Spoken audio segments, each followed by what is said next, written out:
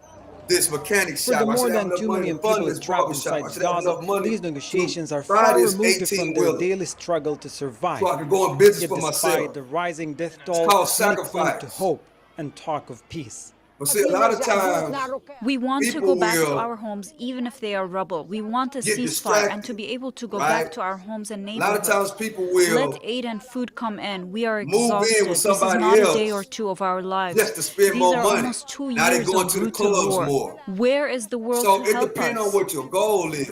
The people of You gotta Gaza have a are clear goal. about what they want. A Ain't nothing permanent wrong with ceasefire, cutting not a back. temporary lull. If you got Full a access goal for at the humanitarian end aid of the without day, conditions if you and got free a pot of of Israeli gold at the military end of the control. rainbow, And they then want displaced yes, families to be able nobody to will see return your and live goal safely but you. in habitable areas You got and to make into what they call a sacrifices. When I systematic went and destruction of bought civilian my life. first 18-wheeler, my first We are sleeping in flatbed, the street. my We first want the dump truck, ceasefire I and the made truce to happen as soon sacrifices, as possible, right? even if it means going I back said, to the rubble look, of our I'm tired homes. of this. We are waiting for the I got to go on ceasefire and and the get into the truce so that the trucker price of business and do what I flour got can to do. decrease. We are hoping and praying for the safety And I and got to come well-being up of with my own everyone, truck. and that there will be a truce today, I spent not tomorrow. less From Gaza City and I to Rafah, maximized people my say earnings. this latest round of And I had talks a must be goal. different. They say they can I no need to come longer up afford diplomatic delays or with this fragile amount of money to truces buy that a break truck. down. And what is at 30,000, stake 40,000, now? It's not just 15,000, whatever, peace, it's their 25, whatever the survival. case may be. I searched and We're searched and tired searched and fed up with until I words. found one We want to see that actions. fit There's what I death could come up every with day. real fast. Hunger is everywhere. And I We're sacrificed consuming 6, 7, unhealthy 8, or 9 food, months. and it's largely unavailable. We're drinking 6, 7, 8, contaminated or 9 water. months. We lost our homes and lives. We're fed up. As negotiations I sacrificed 6, 7, 8, or 9 months to come up with the goal. I put the number on the board and I sacrificed. I saved every dollar. Once I hit my goal, it didn't stop right there. I hit my goal. I opened up as an independent contractor truck driver. And I still spent less until things got to rolling. Once things got to rolling, then I went back to step 1, step 2, step 3. So you got to have a goal, an end goal. And a lot of times when you ain't got when you don't have no bills, if you don't have no bills, you really don't have no responsibility. You have to be a strong-minded person to not go flossing with the money, to not go to the clubs, to not go tricking with the hoes. You know, you have to be, because when you ain't, one thing about having bills, it keeps you responsible. When you ain't got no bills and you don't have a strong mind, you're not really responsible.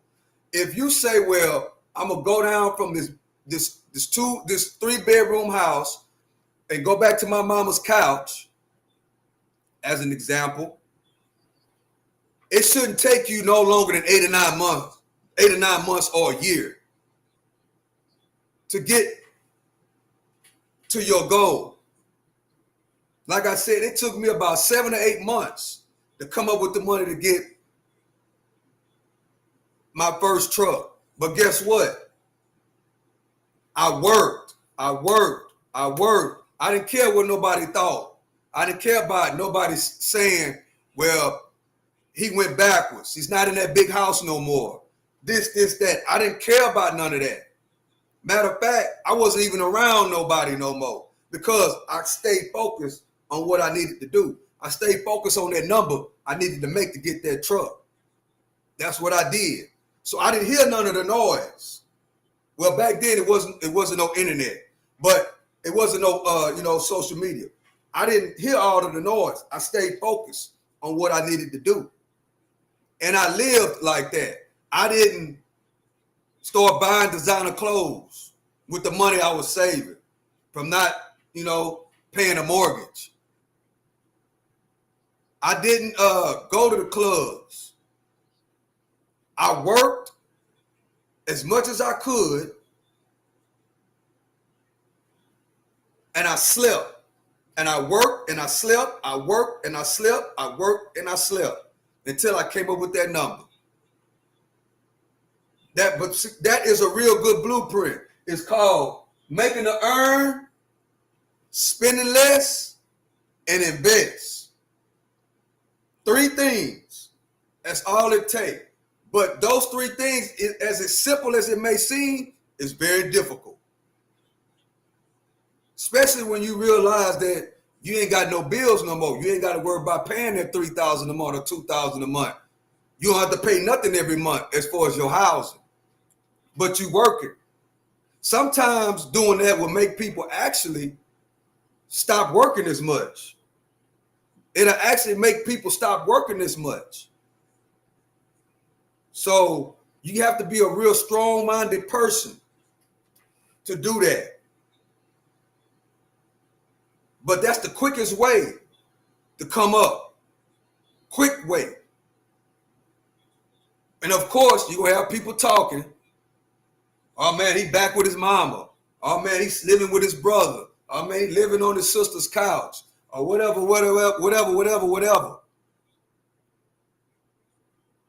That's why. Hello, Robinson. Appreciate you for joining me. That's why you got to stick to your plan and don't hear the noise and keep pushing and keep working and keep saving and make sure you hurry up and do what you need to do. Because if it takes 2 years, 3 years, it's like if my brother say, man, bro, I got this plan I'm trying to do. Can you let me come stay with you? And you know what I'm saying? What you'll charge me to come stay. But I need your help, bro. I want to do this, that. And it makes sense on what he's saying. I already see how much money I got to come up with to start this. And I say, well, all right, bro. Come on now. You know what? I'm going to help you as much as possible. Man, go give me $150 a month. Cool. But I want to see you put motion down. I don't want to see you on my couch a lot. I want to see you out. When I see you on my couch, that means you don't want to put the work in and you sleep. When I get up, you gone. Right? Only time I want to see you, bro, is when you sleep. I don't want to see you buying more cigarettes. I don't want to see you buying more liquor. I don't want to see you talking to every female. Now you're talking to all the females on the phone. I don't want to hear you saying you're going to the club. I don't want to hear you saying you're going to the Texans football game. No, I don't want to hear none of that. Matter of fact, I don't want to see you only if you rested. Every single day. How long it's going to take? This how much it's going to cost for you to do what you got to do? Okay. How much you make every month? Bro, I make this. All right, bro. You should have that money in 8 months, right? Yep. As long as I stick to this plan, I'll have the money in 8 months. In 8 months, you better have that money, bro. You better be no more than a year. You should be ready to rock and roll.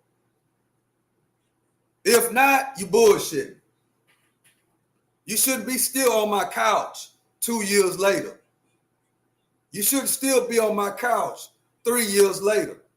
It shouldn't take you. You making $4,000 a month. Your goal is only $30,000. 8 months, your goal should be, you should be ready to rock and roll.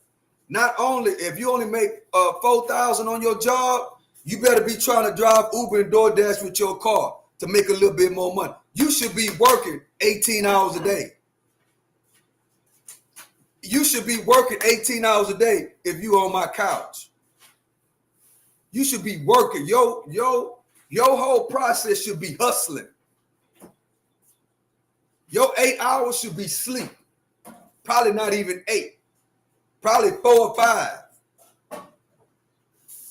Because guess what? When you're in that type of position, you sacrificing everything, you should be on your grind. You should be trying to make money 3-4 different ways.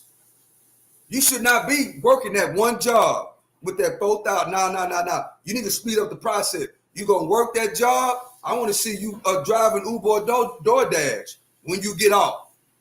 If it ain't number 3 hours a day. We got a number we need to hit. And guess what? I want you to hit that money fast as possible. That's grinding. That's turning nothing into something. That's sacrificing. That's sacrificing right there. When you go move in with somebody else with a goal to come up, You got to sacrifice. It's called hustling. It's called not sleeping. Because guess what? If I got to go back to my mama's couch, I'm not sleeping no more than 3-4 hours a day, bro. I'm not talking to nobody. None of that. Guess what I'm going to be doing? I'm going to be working as much as I can. Sleeping as less as possible. That 90-day run is going to be crucial. It's easy to put together a 90-day run in 2025. Why, Stock Sniper? Because it got DoorDash and Uber. I can work my regular job, do DoorDash and Uber, get about a 3-4 hours rest, get back up and go to work,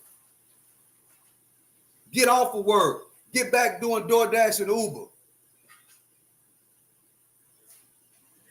90-day run. After that 90 days, I should be ready to rock and roll. In 2025, it don't take no 8-9 months to come up with no 30-40 grand, bro, or 50 grand. It don't. With the ability to go on DoorDash and Uber when you get off work, work those 8 hours or 12 hours, get off that 12-hour shift, boom, start doing DoorDash and Uber to 1 or 2 o'clock in the morning or 3 o'clock in the morning. Putting the work in, earning, spending less, and making proper investments. And guess what? That 90-day run will be so sweet. Then guess what? Then guess what? After I take care of that run, I tell bro or tell mama or whoever the case may be, look, I got something for you, but I'm gone now. I done crunk up my business. I done made my money back that I done invested in my business. Now I got to flow traffic of routes and deliveries and whatever the case may be. I got contracts now. I got customers now. Now I'm ready to rock and roll, bro. And then when that happens, guess what? You can't forget. Once that business, because one thing is going to happen on that process, you're going to learn a lot. You're going to learn business. You're going to learn investing. You're going to learn how to sacrifice. And guess what? When you go to the next level, bro, going to the next level, average people ain't going to understand it. That's what we got to realize.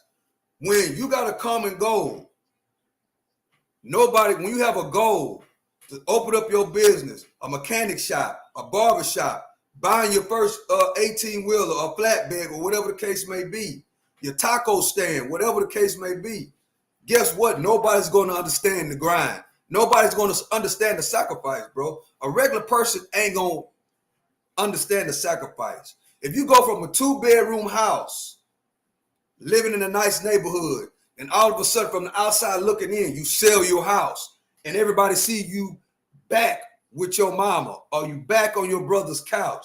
Guess what? They're not going to understand it. They ain't. They ain't going to understand the sacrifice and the goals. They're not. A lot of them don't even understand it. A lot of people don't know. Jeff Bezos, Mark Zuckerberg, they started a lot of these businesses out of their mama's basement,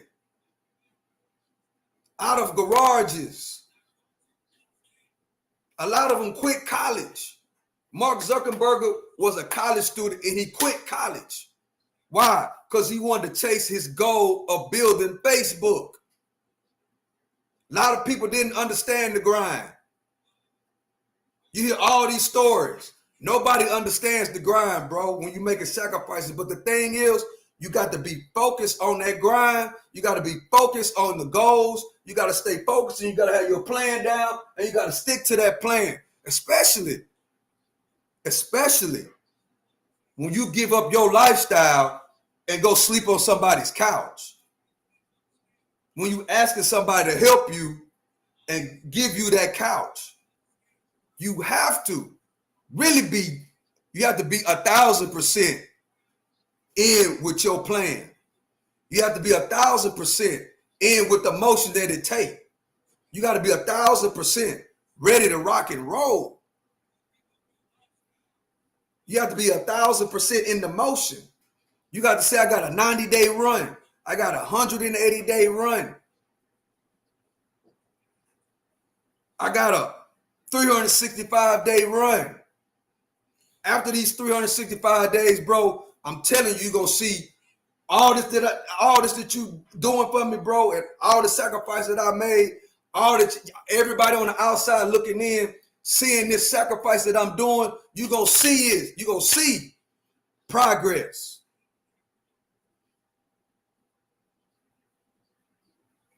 The thing about that is that once you go through that process and you accomplish and you come back out on the other end, guess what's going to happen? Then everybody's want to know the blueprint. Everybody's going to understand the motion, which is great. You tell people what the motion was, because a lot of people don't understand that. A lot of people don't understand a lot of people don't understand sacrifice, real sacrifice for the betterment of your family, for the betterment of your kids, for the betterment of your grandkids. A lot of people don't understand that process. They just don't, bro. A lot of people are so stuck in the consumer's mindset. A lot of different nationalities, bro. We got to think about this too. A lot of different nationalities, that's how they make moves. That's how they work.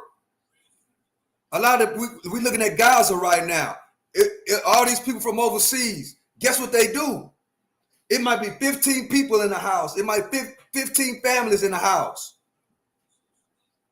Nobody down talks that in their family. That's how they can come to America, live about 15, 16 people deep with a common goal of a hotel, a gas station. Right? We see that all over America. These different nationalities come to America and live well beyond their means. They live well beyond their means, and then guess what? Next thing you know, they got a Bolero. They got an Exxon. They got a Shell. They got a hotel. Now you see them 10, 15 years later, guess what? They remodeled a whole hotel. Now they got a brand new hotel. Because they make the sacrifices early in life.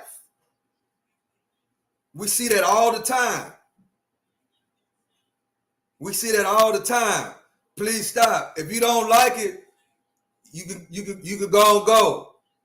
Love Toy, you can go and get up out of here. You can go and get up out of here. Love Toy, yeah, you sound jealous. Love Toy. But the thing is, that blueprint is the quickest way to success. But you got to be focused on what you're doing. You got to be focused.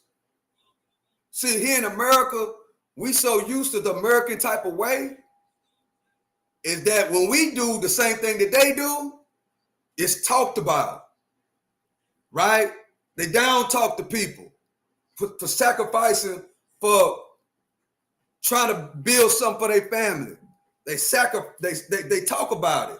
If you move back in with your mama, or you move in with your brother, you know what I'm saying, or whatever the case may be, you sell your big 2-story house and go move back in with your mama, or you go from living in $1 million home to living in an apartment, and people on the outside, as far as America goes, especially in the community, oh, he done fell off, all this, that, and the third. But they don't even understand the sacrifice of building a business. They don't understand that. They don't. See, if we took that blueprint, bro, guess what would happen? We can be able to. build businesses faster. And you can also be able to put other family members in place. Have you ever noticed when you go to the hotels, when you go to these corner stores, they building their businesses. The next thing you know, you see somebody else that they bring in to be at the cash register, to be at the counter when you check in the hotel, when you buying gas. It's a big family affair. A big family affair. And sometimes they all be living in these stores, bro, in the beginning process. They live in the hotel. Have you ever been to the hotel where you see the man at the in the office, you see the woman, you see the kids, and then if you really look, they live in the back room of the hotel, making sacrifices to build their business. That is the blueprint. We got a goal of building something. It's called earning, spending less, and investing. And then teaching it to the kids, the grandkids, the cousins. It's a beautiful thing. That's the quickest way to success, bro. The quickest way to success. That's the quickest way to success. It's easier and it's faster. And it teaches a whole lot of rules, a whole lot of business rules, a whole lot of business 101. So I understand the process because why? That's how I built my trucking company. Just like that. Earning, spending less, making proper investments. Whatever I needed to do. My goal was to buy my first truck. That was my goal, was to buy my first truck, cash, not no note. My goal was to buy my first truck, cash. Guess what? I had to make a move. I had to make a decision. What do I have to do to make this money real fast? Well, I got to sacrifice some things. Yes, I got to sacrifice some things. You know what? I can't afford to pay this mortgage no more. I can afford it, but I know it's going to take me longer to buy this truck. It's going to take me longer. So you know what? I got to make my bills zero. I don't want no more mortgage, bro. I want a 18-wheeler paid for cash. And I sacrificed and got on my grind, working them 18, 20-hour days until I came up with the money that I needed to cash out that 18-wheeler. And it taught me a lot. And not only did it teach me a lot, I left the foundation of a blueprint to multiple people that seen me do that, that seen me put the work in. It didn't take me 5 years. It didn't take me 4 years. It didn't take me 3 years. It took me 8 months. And I was ready to rock and roll. I was ready to rock and roll. So the moral of the story is you got to stay down till you come up. And once you make a decision and you got a goal, don't let nothing get in the way of your goal. Don't let nothing get in the way of your goal. Once you got your goal, I don't care what nobody say. Chase your goal. Chase your goal. Empty out all the negativity. Get away from all the negativity and focus on your goal. Once you focus on that goal, put the work in every single day. I got to do this in 8 months. I got to do this in 1 year. I got to do this in 6 months. I got to do this. Put a time frame behind it. And guess what? Put the work in. And put the work in.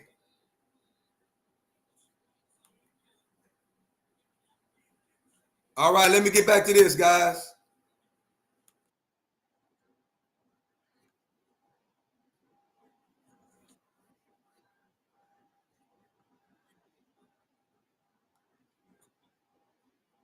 Whether it be from River North, Back of the Yards, Little Village, etc.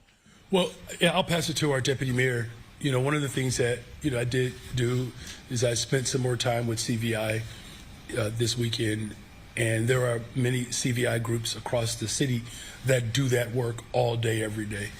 Some of the specific strategies around how we provide services, particularly at hospitals and in those spaces, to reduce the chances of that type of retaliation. I'll pass it over to our deputy mayor.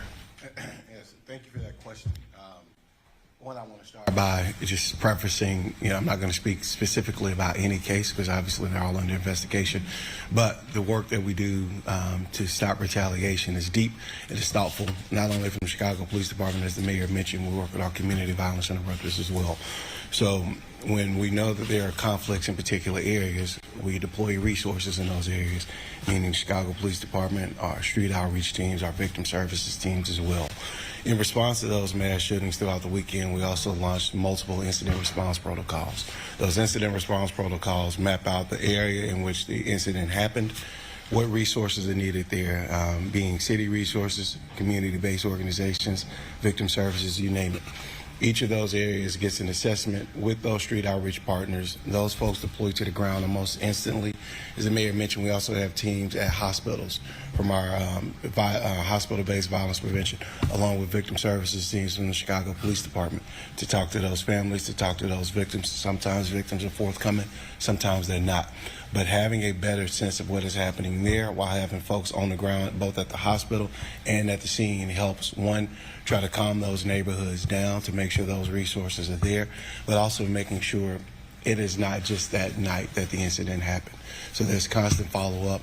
You know, later on today, the Chicago Police Department and our teams will be hosting a press conference about the Emergency Assistance Center. That will be a citywide emergency assistance center. But ultimately, we work with our partners on the ground to aim to stop retaliation. We work with our partners in government to try to, one, hold those folks accountable, which also helps lead to stopping the retaliation. Ultimately, that's our job, and that's what we aim to do. We often talk about how numbers are down in crime, but this also gives us space to focus in more on those victims, the people who've been victims of crime and survivors of those crimes, to try to stop that retaliation. So specifically, that'll be some of the items and the issues that we'll be tackling this week going forward. Hi, Mayor. On federal immigration enforcement, you know, one of the things LA has done is has continued to be a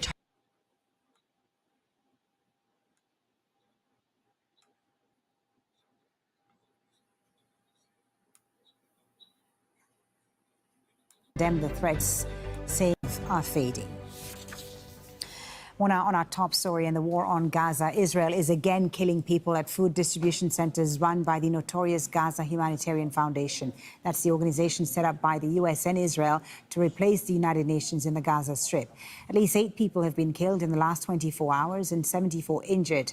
Earlier, my colleague Nastasia Tay spoke with Tamara Al-Rifai. She's a spokeswoman for the UN Agency for Palestinian Refugees, UNRWA. She says their operations are setting the groundwork for an apocalyptic situation in Gaza.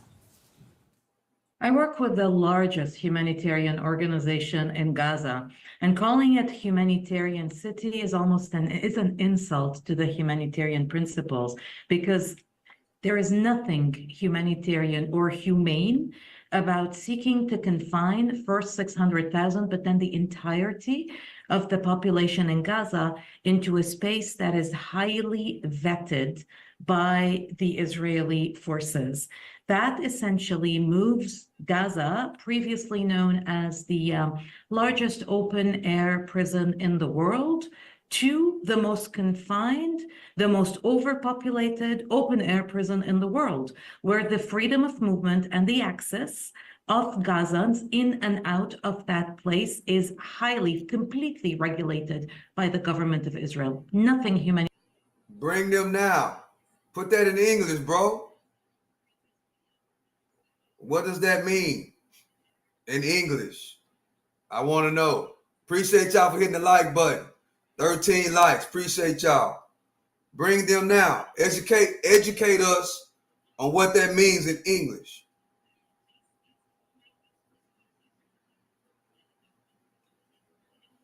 It looked like it say main point. I don't know.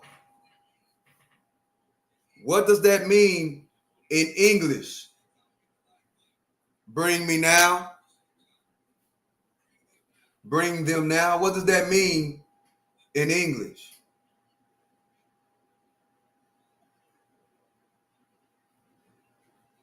What does that mean?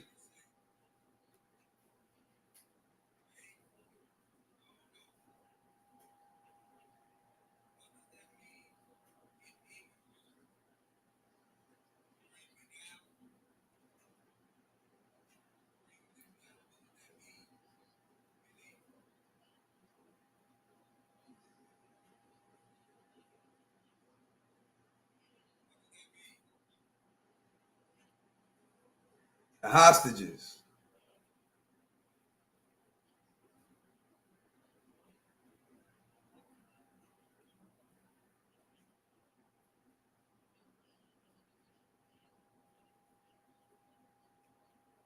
Translated to English. Bring them now. The hostages.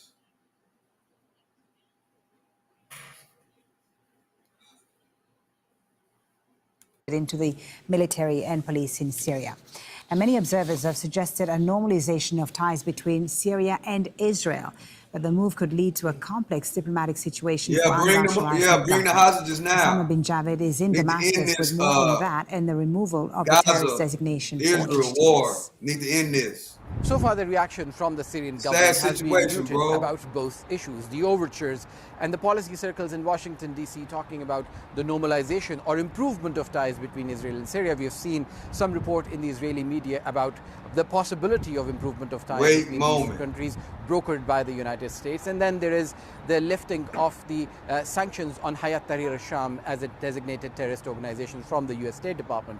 But what we've been seeing in the last few days and weeks in the lead up are statements from various leaders in this administration talking about the difficulty of improving anything with Israel, where it continues to occupy Syrian territory, where we see that since the fall of the Bashar al-Assad government, at least 10 military outposts and bases have been established on Syrian territory by Israel. There are almost daily incursions and raids. Just 24 hours ago, there was an Israeli raid on a Syrian village where a number of Syrians were arrested and their homes were ransacked, where Israel says that it carried out an attack against a Iranian cell, whereas the Syrian version of events says that child was among the people who were arrested, and they call it a blatant violation of Syria's sovereignty and territorial integrity. And then there is the issue of the Palestinians who have been coming to Syria in their thousands since 1940. I guess they're saying we're part and parcel of the Syrian fabric.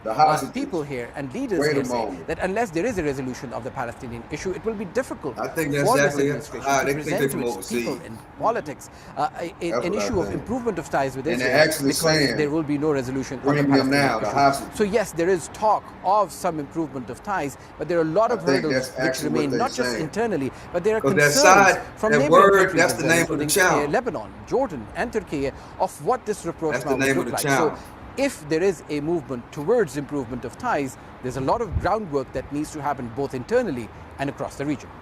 Samba bin Javid, Al Jazeera, Damascus. Well, we spoke to Rob Gates-Spinfold, who's a lecturer in international security at King's College London, about this. He says the decision by the Trump administration shows it shares mutual goals with the Syrian president. Well, this is a symbolic move, but it's a symbolic move with significant ramifications. It is incredibly hard to get yourself off that US terrorism list once you are on it. Just as a comparison, Nelson Mandela was on that list until 2008. So this is not something to be taken lightly. It really shows you that Syria's outreach to the rest of the world, particularly to the West, is really proceeding here at light speed. When he, before he became president in the end of last year, in December 2024, Donald Trump tweeted that Syria is not our friend, it's a mess, and the US should have no involvement. This is a huge policy shift. Not only is the US delisting HDS and opening up all sorts of business opportunities in Syria by removing sanctions, there's also entrenched and increased political and security cooperation between Western powers and the new Syrian state. And that's because they know and they recognize that they share a threat. No one wants Iran to make a comeback in Syria. No one wants ISIL to re-establish itself in Syria either. So there is a clear realpolitik underlying here this this significant shift towards engagement with Syria by the West.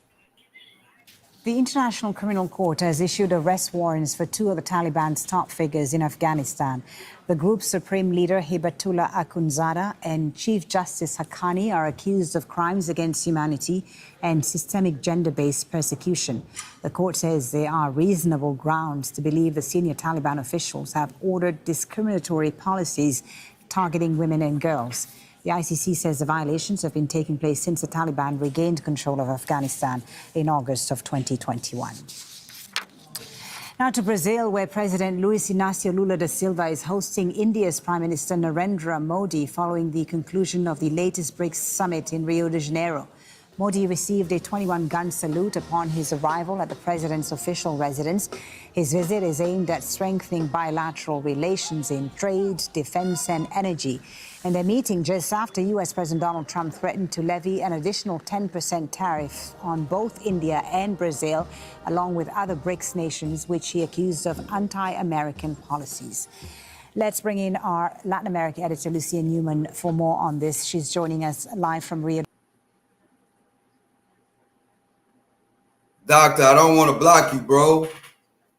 I don't want to block you, bro. Please chill. I don't want to block you, doctor. Please act like you got some maturity about yourself, bro. Please act like you got some maturity about yourself, doctor. I don't want to block you, bro. Creator of the world. Overseers of the people of Israel.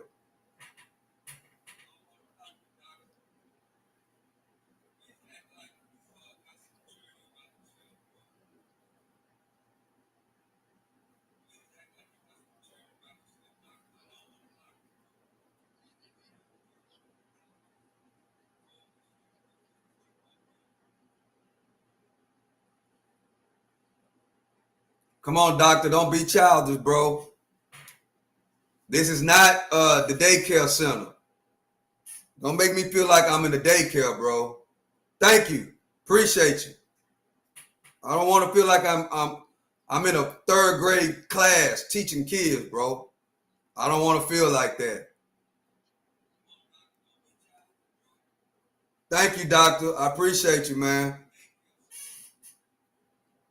Welcome to the channel.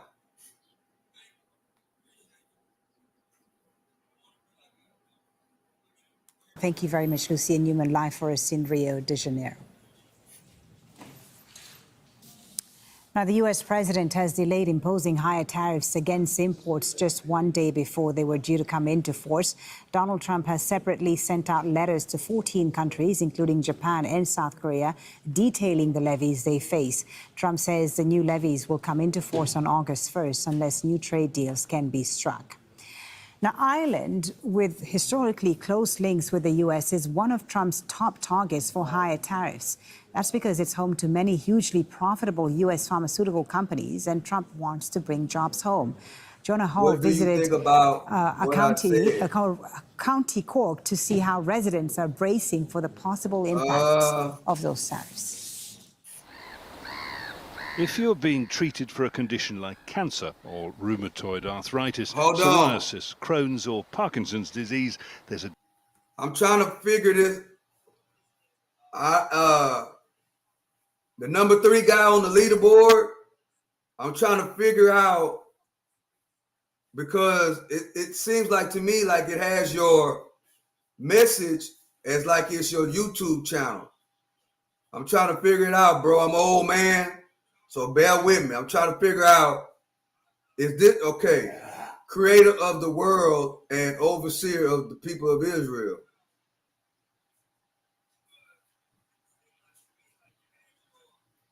Wait a moment. Night. Oh. My name is Akir.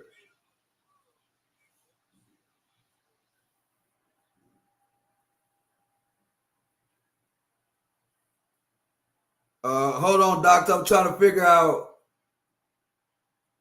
Akir. That's his name. Okay. What do you think about what I said? Okay, Akir. I think that's your name. What do I think about what?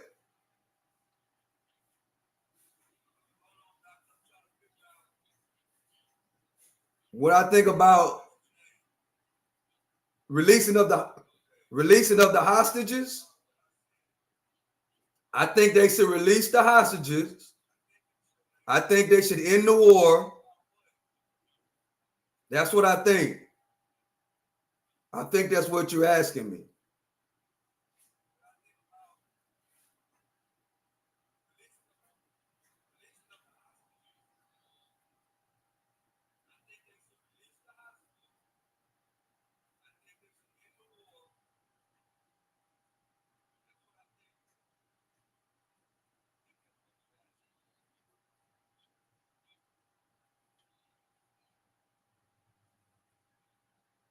Okay, doctor, who do you support? Trump, Kamala, Bernie, somebody else?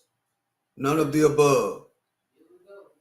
Well, I voted for Donald Trump. I support whoever the best interest of my family. That's who I support. I don't care who it is. It can be Trump. It can be Kamala. It can be Bernie.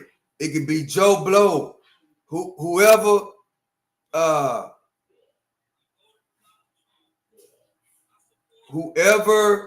is in the best interest of me, my family, my kids, my grandkids, and my homeboys. That's who I support.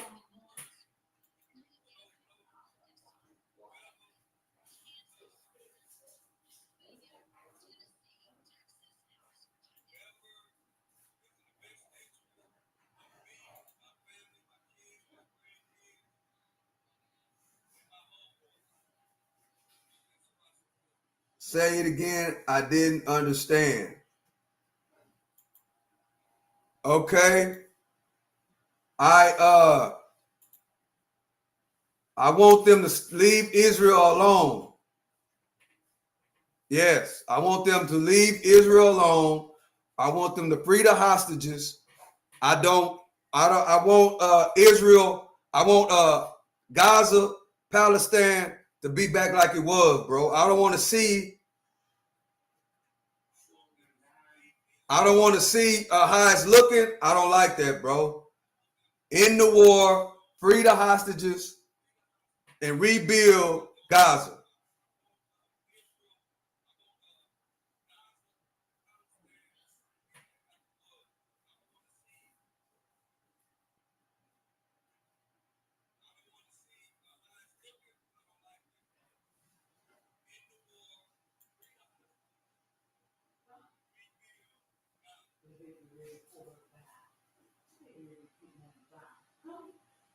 Doctor, fair enough. Can't argue with that.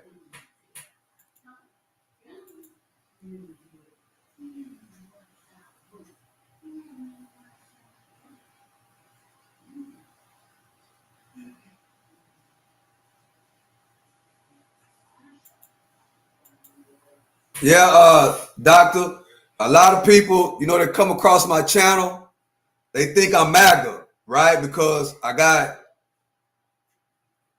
a lot of Trump videos. So a lot of people think that I'm MAGA, but I'm not MAGA. If Kamala Harris would have won and she would have did good things that could benefit me and my family and my grandkids and stuff, I'd have been having Kamala Harris videos up.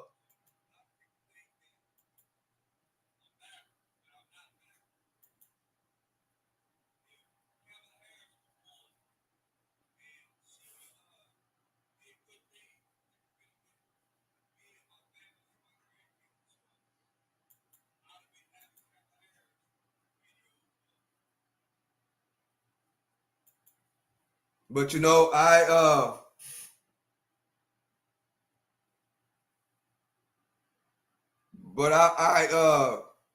can't lie. I benefited a lot from Trump. I can't lie. And Obama.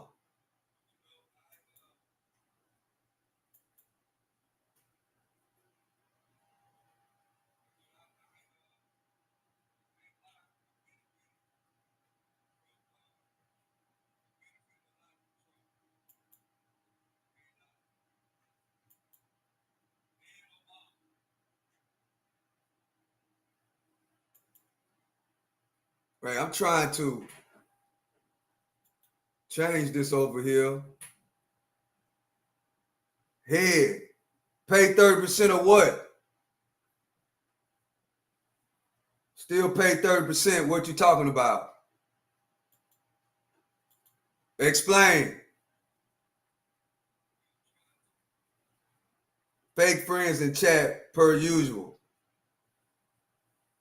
Why you want to come over here and disrupt and be negative, bro? We just over here having a conversation.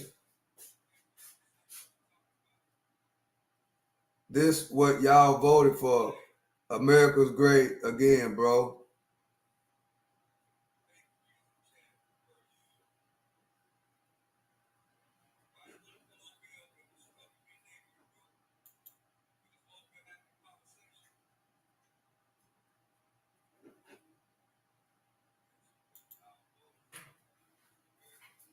That's what y'all voted for.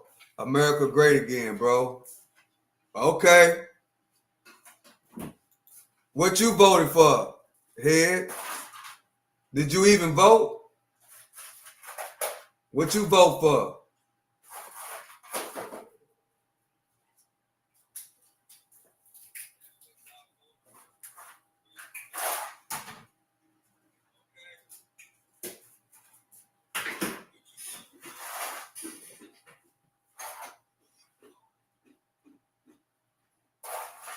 Off that check y'all slaving for.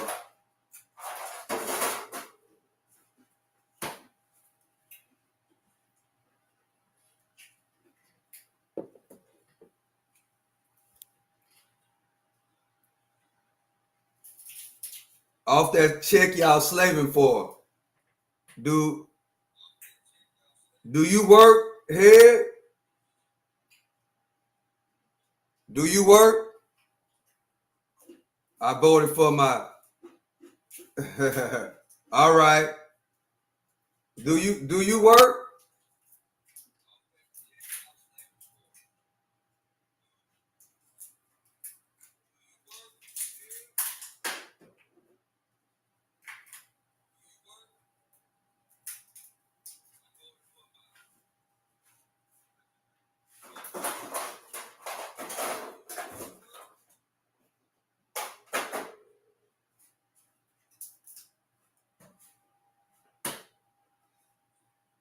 I hope you say what I think you're gonna say. Please do.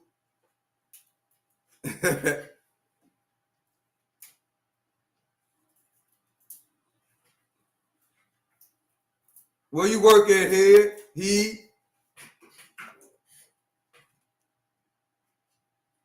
What country you from?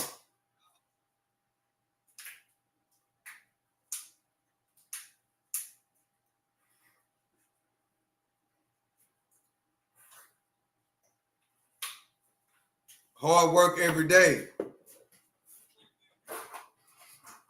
Well, then that means that you get a slave check too, right?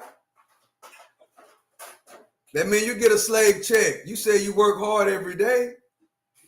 So you're in the same boat as everybody else, right? You got a job, right?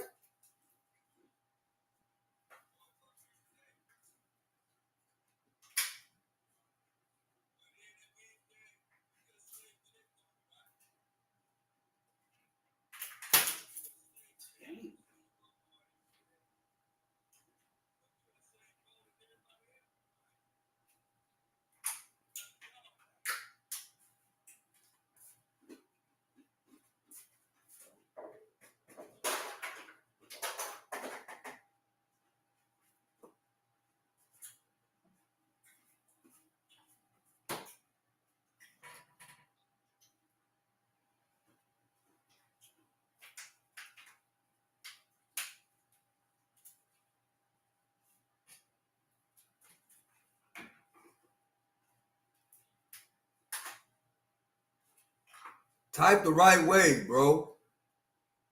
Type the right way.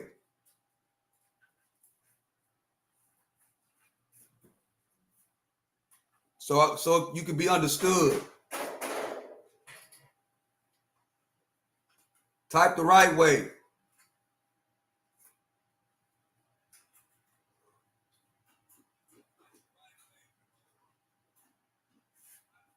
Or do you want to call in?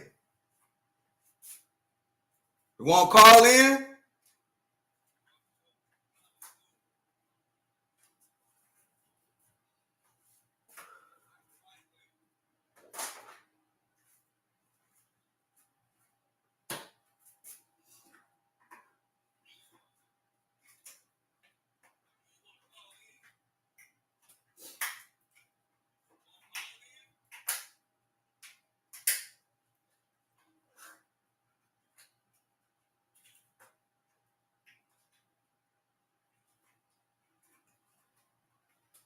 Or do you want me to drop the link?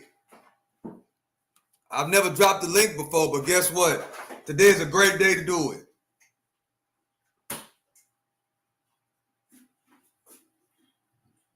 You can call in and we can have a conversation.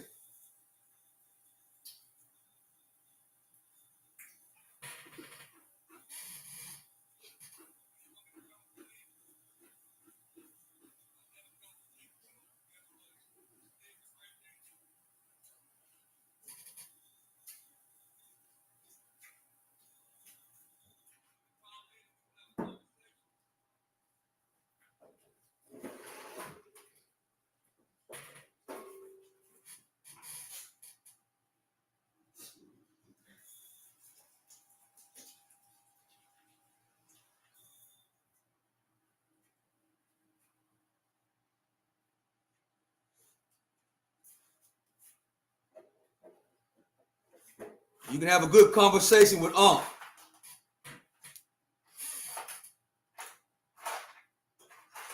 I know you're young. You can have a good conversation with Unc, bro. Unc can put you up on game.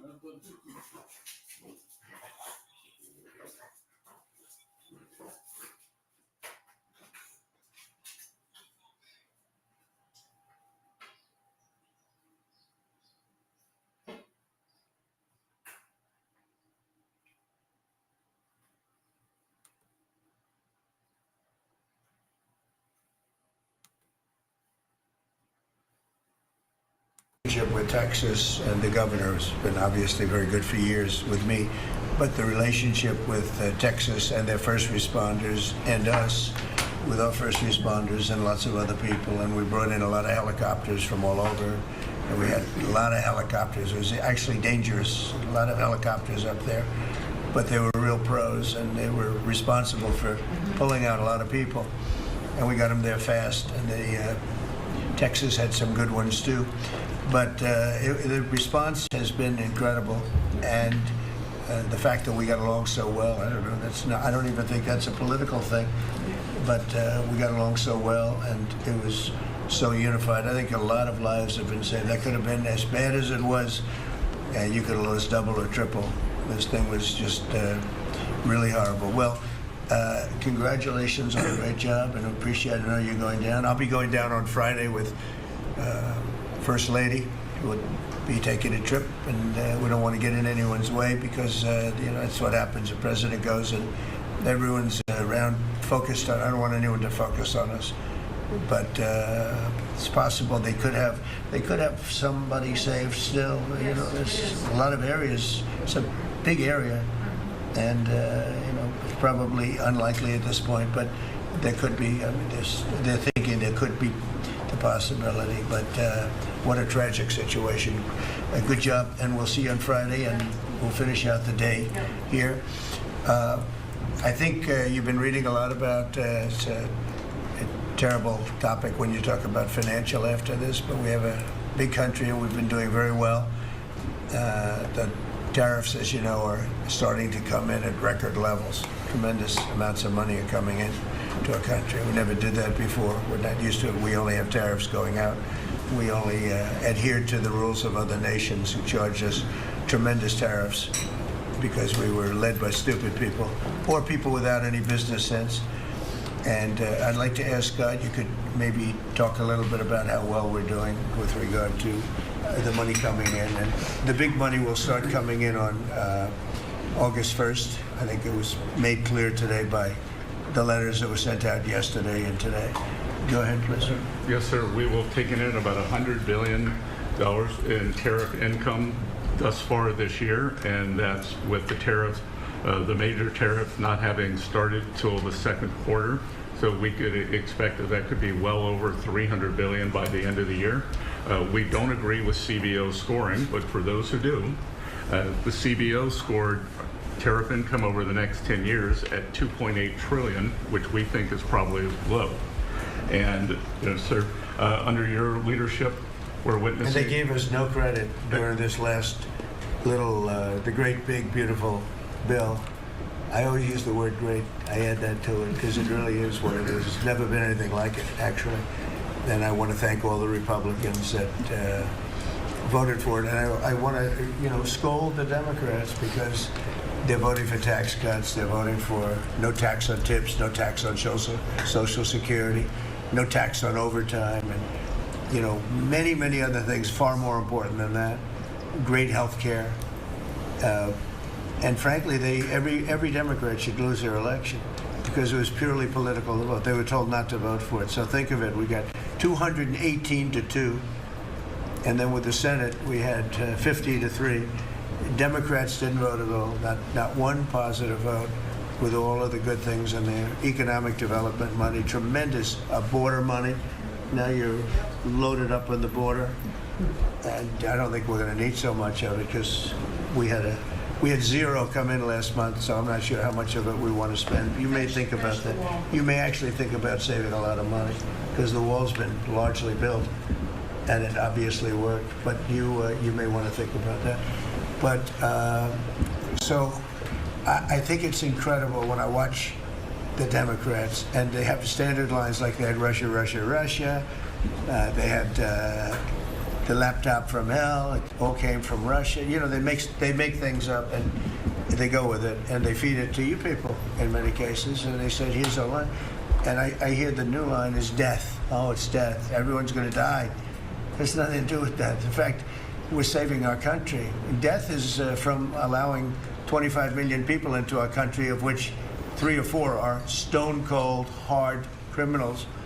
11,888 are murderers, many of them committing more than one murder. That's death, and the Democrats did that. Joe Biden did that by allowing people to come in here just totally unchecked, unvetted, open borders, open borders. The whole world was dumped into our country from prisons, from gangs, from mental institutions. We have many people walking the streets, walking in areas that we don't know anything about, that came out of insane asylums. They released the insane asylum population into our country, and it's amazing the job that you and Tom Homan are doing, by the way, on that. But we have to get them out, and we have no choice. We have to get them out, and we are getting them out. And so, Pete, do you want to tell them about our great military and how well we did with respect to the bombers and the B-2 when we had the pilots here 2 days ago, and they were incredible people? Go ahead. Yes, sir. Truly a historic mission and demonstrated the skill and courage of the United States military. From those B-2 pilots and families that we had a chance to meet, sir, to the fighter pilots, to the refuelers, to the maintainers, to the air defenders who defended the base. What was demonstrated on the world stage was American military might and capability. And it wasn't just Fordo and Esfahan and Natanz that took notice in Iran. It was the rest of the world. That we have a decisive commander-in-chief willing to use these capabilities, which are the best in the world. As the president pointed out, no one else could have done what America did there on that night, and everyone took notice of that. With the one big beautiful bill, sir, we've got $150 billion additional to invest in Golden Dome and all the other weapon systems, the stockpiles and shipbuilding priorities of yours. Another month, another historic recruiting bump. It's not just the Army and the Marine Corps anymore. It's the Navy, the Air Force, and the Space Force, all historically ahead of where they've ever been. So historic spirit inside the military. We had a chance to be at NATO, Marco and I, and see how the world responds to us saying it's time for you to shoulder the burden and take the lead for your continent. That only happens with President Trump leading, and we're proud to be a part of what's going on at the border, sir, with now a 4th national defense area where we're helping get to that number 0 and securing the border. But that mission, Operation Midnight Hammer, re-established deterrence. It reversed what happened in Afghanistan. You saw the debacle of what Biden allowed to happen in Afghanistan and what that did to our image. President Trump said, with Operation Midnight Hammer, we're re-establishing American leadership and deterrence, and we're proud to be a part of it, sir. And our so-called enemies were watching. They watched every minute of it. They watched. There was very few people that weren't watching, actually, but they watched every minute. It was a perfect military performance, the likes of which we haven't seen in a long time. I mean, if you compare that to the same country, the hostages from years ago, Jimmy Carter, it was unfortunate for Jimmy Carter. He was a nice man, but with the helicopters going down, the sandstorms, the prisoners, they got captured, then the election and the prisoners and Reagan and all the problems. It was nothing but problems. And that was a failure. And ours was not only the pilots. I mean, those machines flew for 37 straight hours. They didn't stop. They went skedaddle. You know the word skedaddle? It means skedaddle. They dropped the bombs, and somebody said, skedaddle. Let's get the hell out of here. And every bomb hit its mark and hit it incredibly. And as you know, the Atomic Energy Commission said it's gone. That place is gone. We had a lot of fake reporting, mostly from CNN, where the scammer writer, a writer for CNN, who should be fired, by the way, she was involved with the 51 fake intelligence agents, if you remember that. She did that story, created a story out of it. She created a story out of the laptop from hell, saying it came from Russia, but it actually came from Hunter Biden's bedroom, or worse. Just a scammer, and she's still at CNN, which is pretty amazing. But we'll ask you a question about her. But they came up with this concept that maybe the attack wasn't that good. Maybe and I saw it happen right after the attack. I saw this person on CNN. I like to watch the enemy. You learn from the enemy. And I watch because you have to know where they're coming from.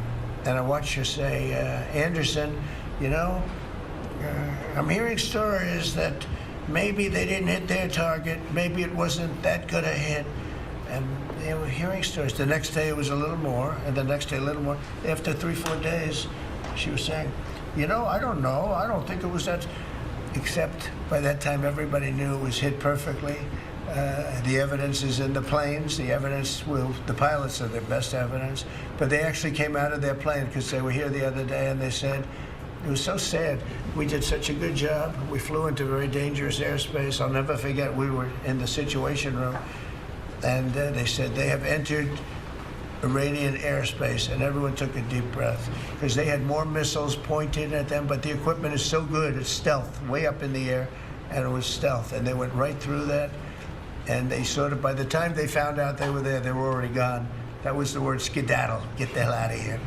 But they were right in the most dangerous airspace in the world, and they took those big, beautiful, very fast, they're unbelievable planes. I mean, they become really beautiful works of art. You know, I always thought they sort of were cool, but now they look better than just cool, don't they, huh? But they dropped the loads, and literally they would hit, if you look at this table, from here to there, they had a half a refrigerator door is the way to best explain it. Take a refrigerator door, average size, cut it in half. That was their target. They hit every single one. Then we had 30 missiles, Tomahawk, shot from submarines 300 miles away. Every one of them hit their target. It was a perfect mission. Then they came back, almost 37 hours. Every plane worked perfectly. The mechanics were here too. I said, you got to get the mechanics here. We didn't have any problems.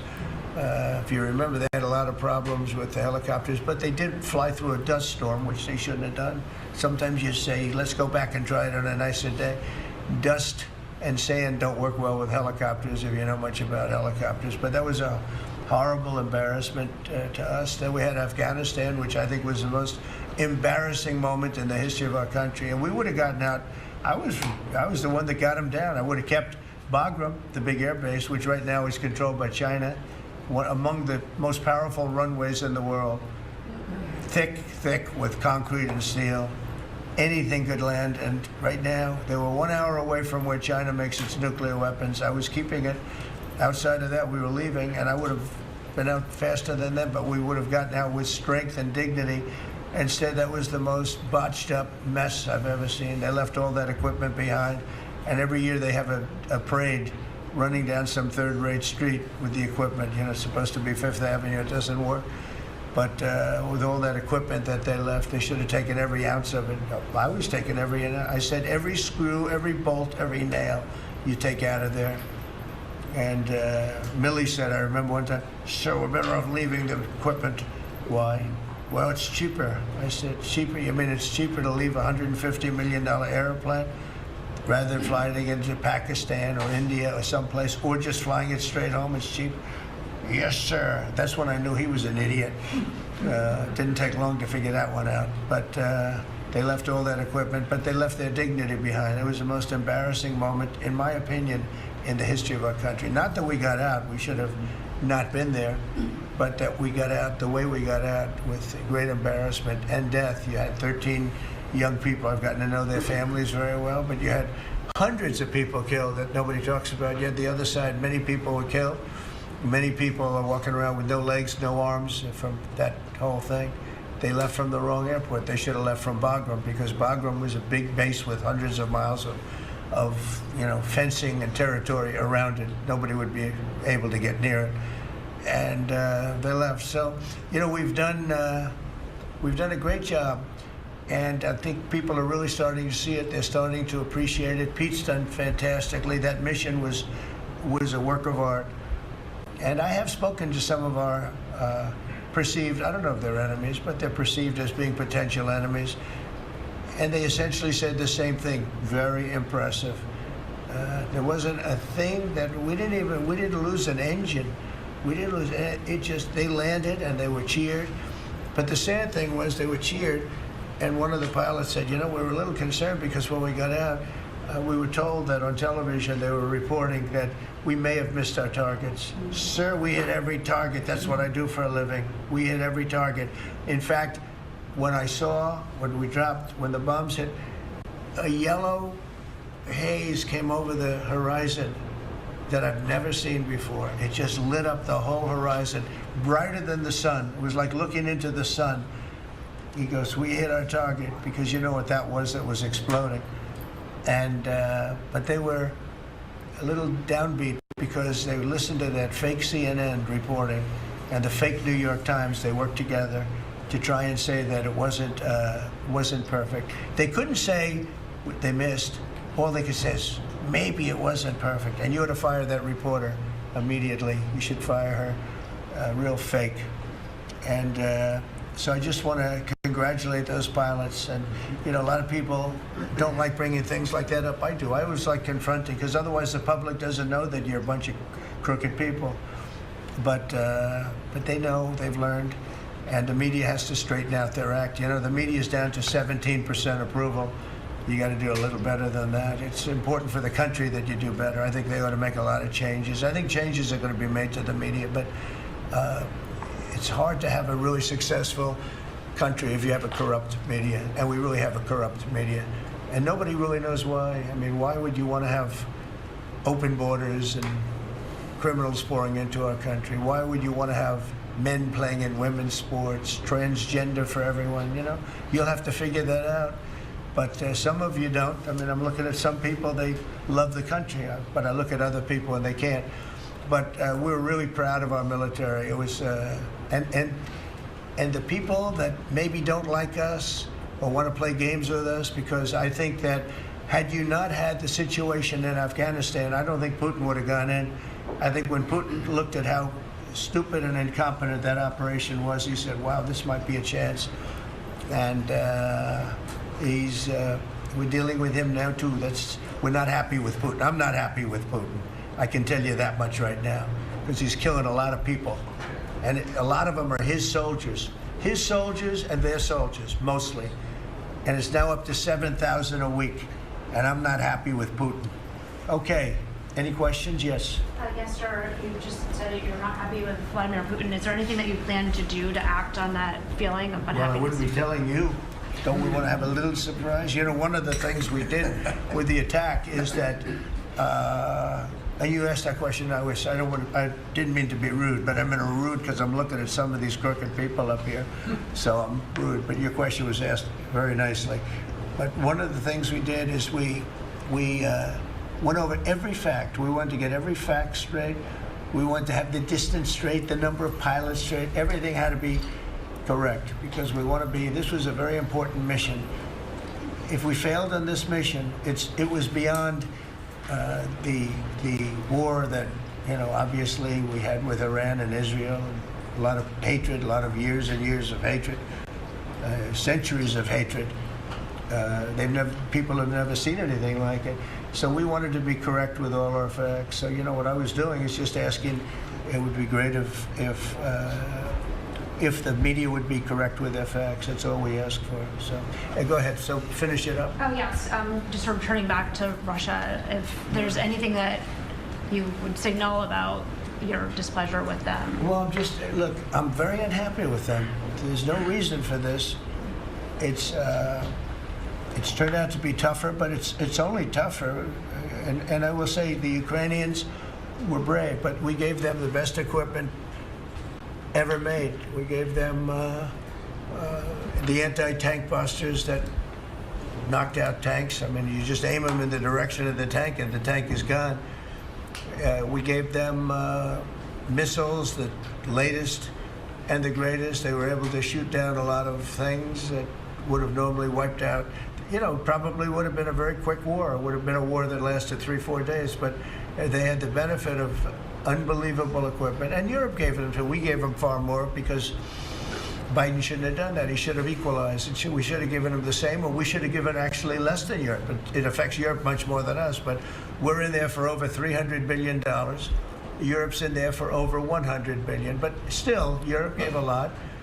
And I will say this, the Ukrainians, whether you think it's unfair that we gave all that money or not, they were very brave because somebody had to operate that stuff. And a lot of people I know wouldn't be operating it. They wouldn't have the courage to do it. So they fought very bravely. But we gave them the best equipment. Shout out to Crypto Guardian. The best military equipment. Bitcoin will go up. Close. You look at other equipment. Shout out to Crypto Guardian. It's not even close. That's why everybody wants to buy our equipment. And that's why we're going to step up these contractors now that make it, and they're brilliant, but they make it too slowly. And we have to step them up, Pete, and let them make it at a much higher rate. Unfortunately, we have to do that. But if you look at our Patriots, if you look at our Tomahawks, if you look at our, what we do with tanks is, you wouldn't want to be driving a tank. You would feel nice and secure, but they are javelins, they're called. And I gave them the javelins. Remember they said Trump gave the javelins and Obama gave them sheets, right? They called Obama at that time. Barack Hussein Obama, if you haven't heard, did a terrible job. But that was a war that should have never happened, and a lot of people are dying, and it should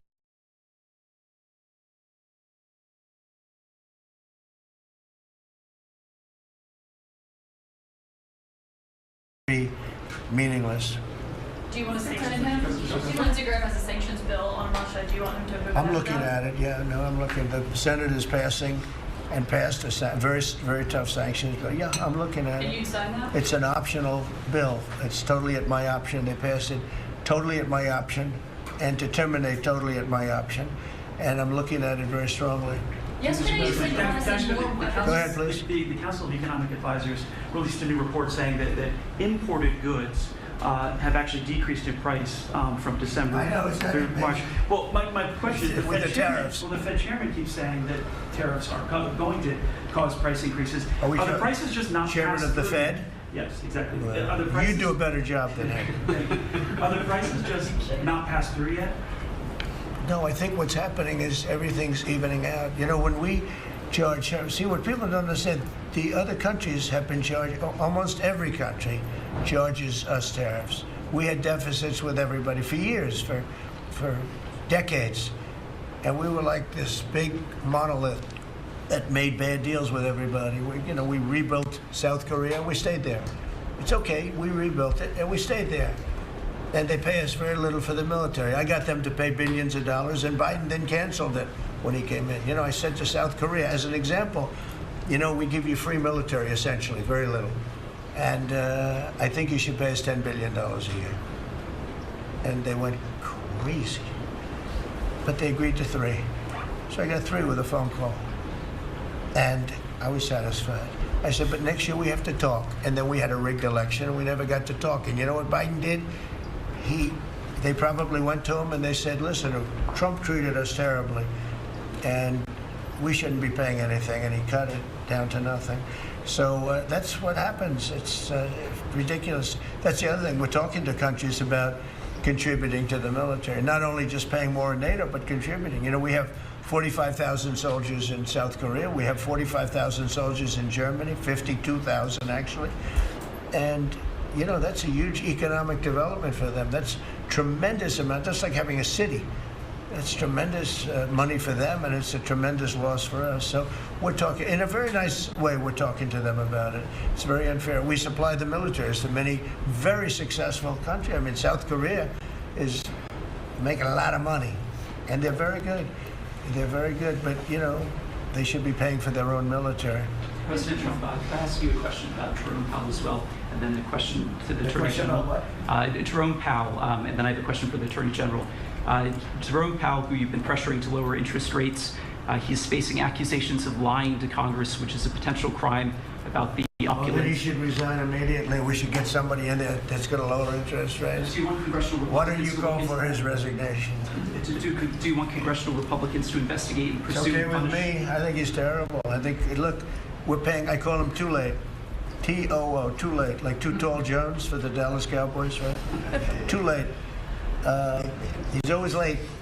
But he wasn't late with Biden before the election. He was cutting him like crazy. It didn't help too much, did it? But he was cutting him like crazy before the election with Kamala and Biden. He was trying to get them in, I guess. I don't know. He was recommended by somebody that worked for me.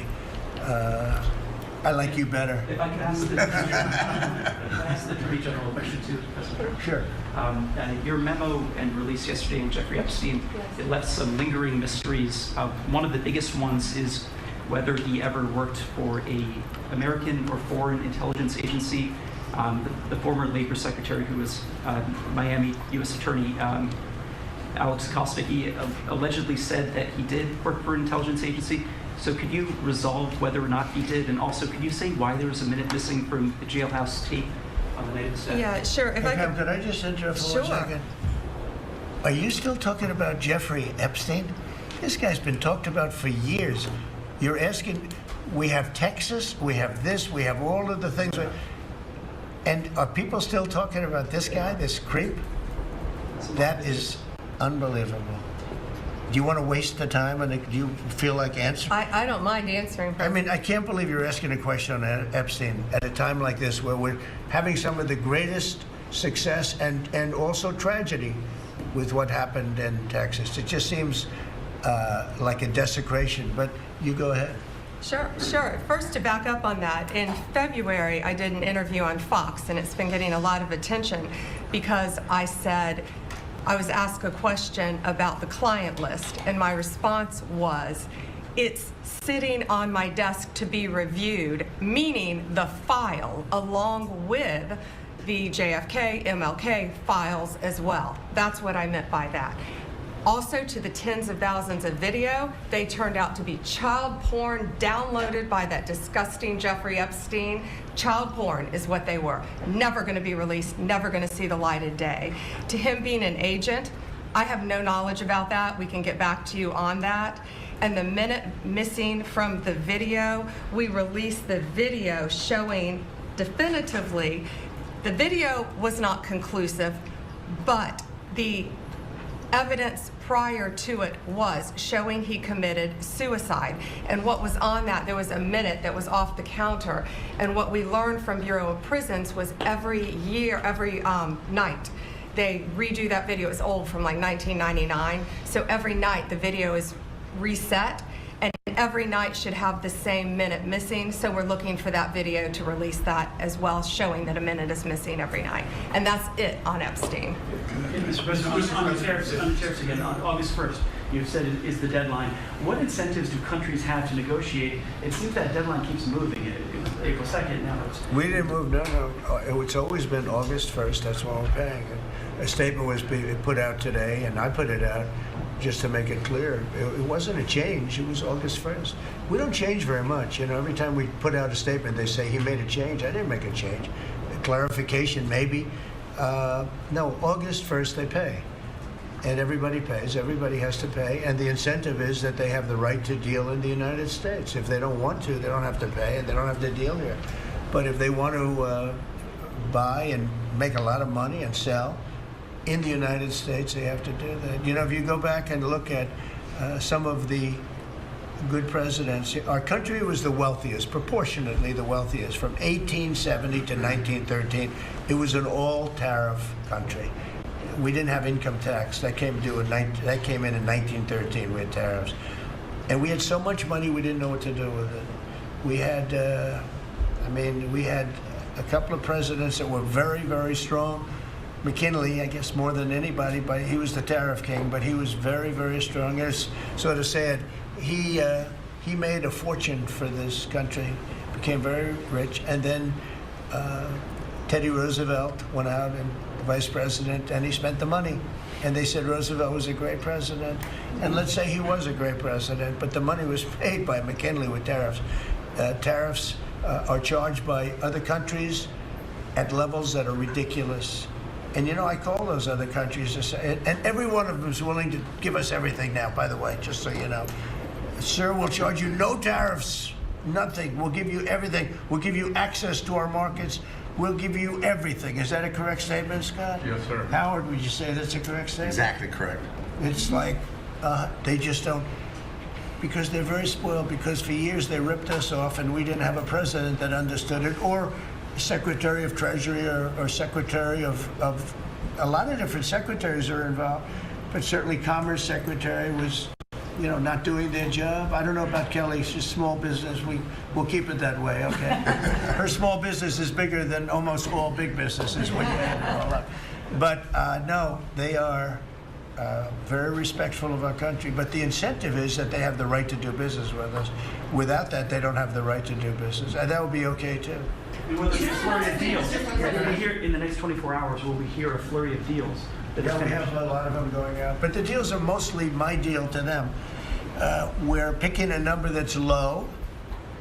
We don't want to hurt them. And fair. We're picking a number that's lower than, in most cases, lower than what they charged us. But it's amazing when you've paid all this money for years and they get one president that's a little bit different and a little tougher on this subject, and they're willing to drop everything they've been charging us for years and years. I mean, we have countries going, we will have you don't have to pay any tariff to come in and do business. They're giving us total access to their countries. They gave us no access to the country. They say, well, you cannot go into our country. Okay, good. Now it's, we will give you total access and you don't have to pay any tariffs. But please don't charge us tariffs. And we don't like that deal. So the letters I send out are, we have made some deals. We can make a lot more deals. It's just too time consuming. It just makes it more complicated. And we can do things over the years too. You know, we're not hard line.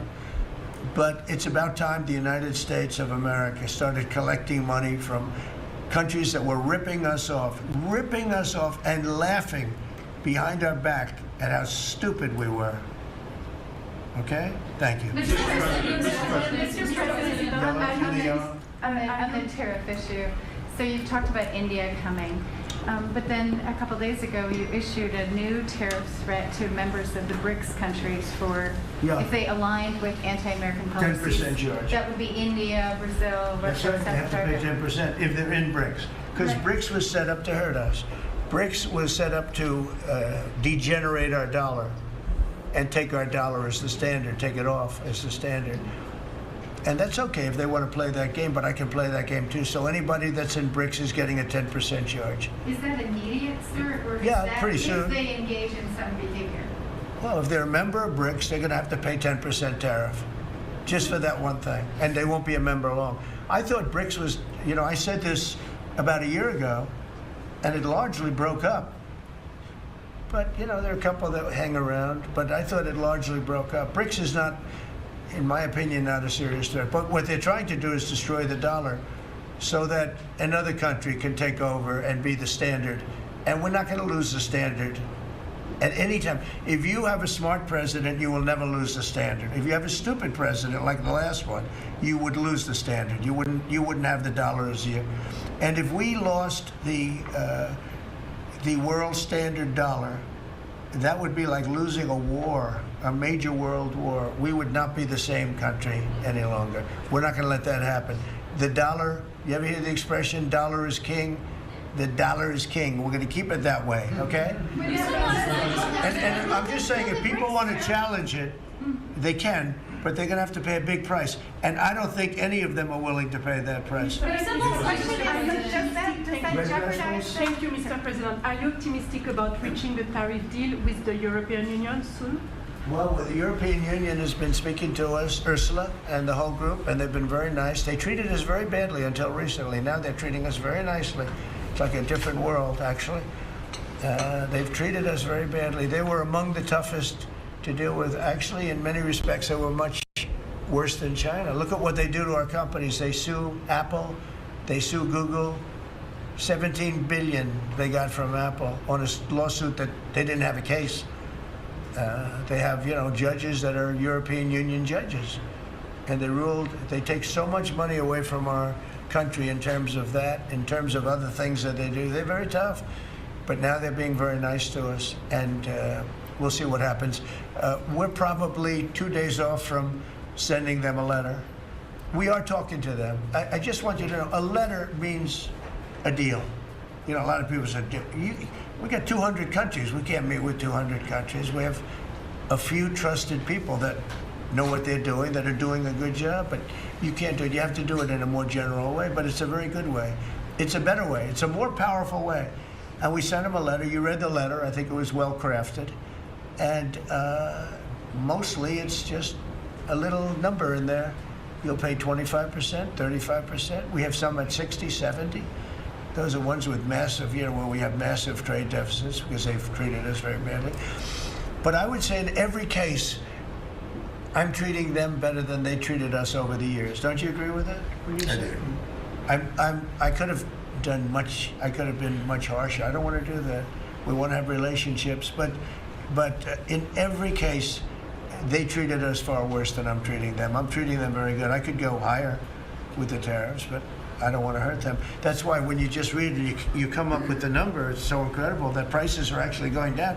Just so you know, when I got in, everyone said, oh, eggs are going through the roof. That was the first. I was in for about 4 days, and they started screaming at me about eggs. They said, that's Biden's problem. I didn't know about eggs. But eggs went up about 5 times. You did a fantastic job. And we ended up shortly getting, in fact, for Easter, they said, go out and buy plastic eggs. You can't use real eggs. Well, we bought 200,000 eggs for the White House for the Easter egg hunt that we have at the White House, and there were eggs. We had the price down, and now the price is lower than it was before. We did a good job with eggs, but we did a good job with groceries. Our prices are down in this country. A big part of it's oil. The oil, you had a couple of places last week, you had $1.99 for oil, for gasoline. Nobody thought they'd see that. I want to get it lower if I can, but we've done a good job. You've done a very good job. Do you want to say what's happening with energy? Well, absolutely, but I would say on the pricing side, President Trump, the fact that you've endorsed and supported a policy of energy dominance, that sends a signal to the market that we're going to have more supply.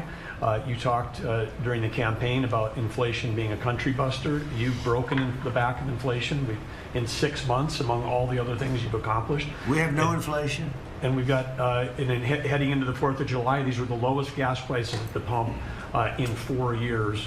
And again, for Americans, this is like hundreds of billions of dollars that stay in their pockets because we lowered the price of gas at the pump. And when we lower the price of energy, it lowers the price of food. It lowers the price of the clothes you wear. It's the biggest thing. It's the biggest thing. It's like a big tax cut. When you get energy down, every 50 cents is like a massive tax cut, and we've gotten it down much below that. You know, we had great energy, great low prices, everything else. When the election turned over, I'm trying to be nice about it. It turned over, shockingly, but nevertheless it happened. Energy started going up, and it went up really bad, and then he went back to the Trump policy.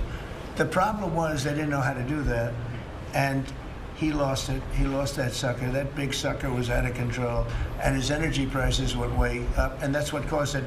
But it was also stupid spending. They spent money like, they used to use the term drunken sailors, but I won't use that term. Although it is very descriptive, I won't use that term. I refuse to use it. But they spent money at levels that nobody had ever seen before, and trillions and trillions of dollars wasted on the Green New Scam, greatest scam in the history of our country, other than maybe Russia, that might have been. But the Green New Scam was the single greatest scam in the history of our country, and continues to be, but it's weakened badly. It's hobbling along because people are they're finally getting it. But they spent trillions of dollars on the Green New Scam, getting nothing for it. Devised by a couple of young people that weren't even good college students, you know? Not even good students. Check out their marks. Yeah? Not for CNN. Not for CNN. Go ahead. In the last jobs report, Mr. President, in the last jobs report, the manufacturing jobs actually lost 7,000 jobs. When will the investments that you've been talking about have an effect on manufacturing? They're building the plants now. About 7 have started. We're going to have hundreds started within a short period of time. Lee Zeldin, who may be the most important man in this room, I'm sorry, but he's the one that gets the permits, whereas he's the one that has to get the permits for the plants and the factories, and permits that used to take 5 years, he's getting in record-setting times. AI, we're leading China a lot in AI, and if we go with this, you know, I'm allowing the plants to build their own electric. I'm allowing them to become an electric utility, so they can produce their own electricity, because we need double to be successful with AI, which is the biggest thing now. We need double the electricity that we have, which is hard to believe. We need even more than that. And they're building plants with their own electricity substations. They don't have to use the grid. And anything they build extra, they're putting into the grid. So we're supplying the grid with brand new electric sources. And you know, it's funny, when they came to see me, they never even asked for that. I told them about it. The reason they didn't, they thought that was an impossibility. You're not allowed to build your own electric. These are massive investments that are being made in building electricity for their plants. And they're going to have, I think, Doug, a lot of electricity left over. And that electricity is going to be passed into the grid and give us no more, you know, like you look at California. They have blackouts and brownouts every week. They're totally out of control. They have a really incompetent governor. Where's Chris? Is he here? Do you want to speak to the subject? Yeah, I think a huge thing in the One Big Beautiful Bill, Mr. President, because of your leadership, is the ending of these subsidies, as you call them, the Green New Scam. That saves our country $500 billion over the next 10 years. But American taxpayers were paying twice. They're paying that money, $500 billion in the subsidies, and they were paying more expensive electricity price. If you subsidize something, you should at least lower the cost of it. But in this case, we were subsidizing something and paying more for it. So the One Big Beautiful Bill had two huge things: ending wasteful spending. Wind, solar, and batteries combined are 3% of U.S. total primary energy. 3%. For $1 trillion, another $500 billion coming. That's just not a good investment, hurting our businesses, hurting our consumers. And the One Big Beautiful Bill also unshackled oil, gas, and coal development in the United States, onshore and offshore. Secretary Burgum has been working tirelessly on how, by getting the government out of the way, private businesses will develop more resources in the United States, lowering costs for American consumers and making much better leverage for the United States to help our allies abroad and reduce the power of our adversaries abroad. So just a huge win on the energy front all around, and I thank you for your leadership.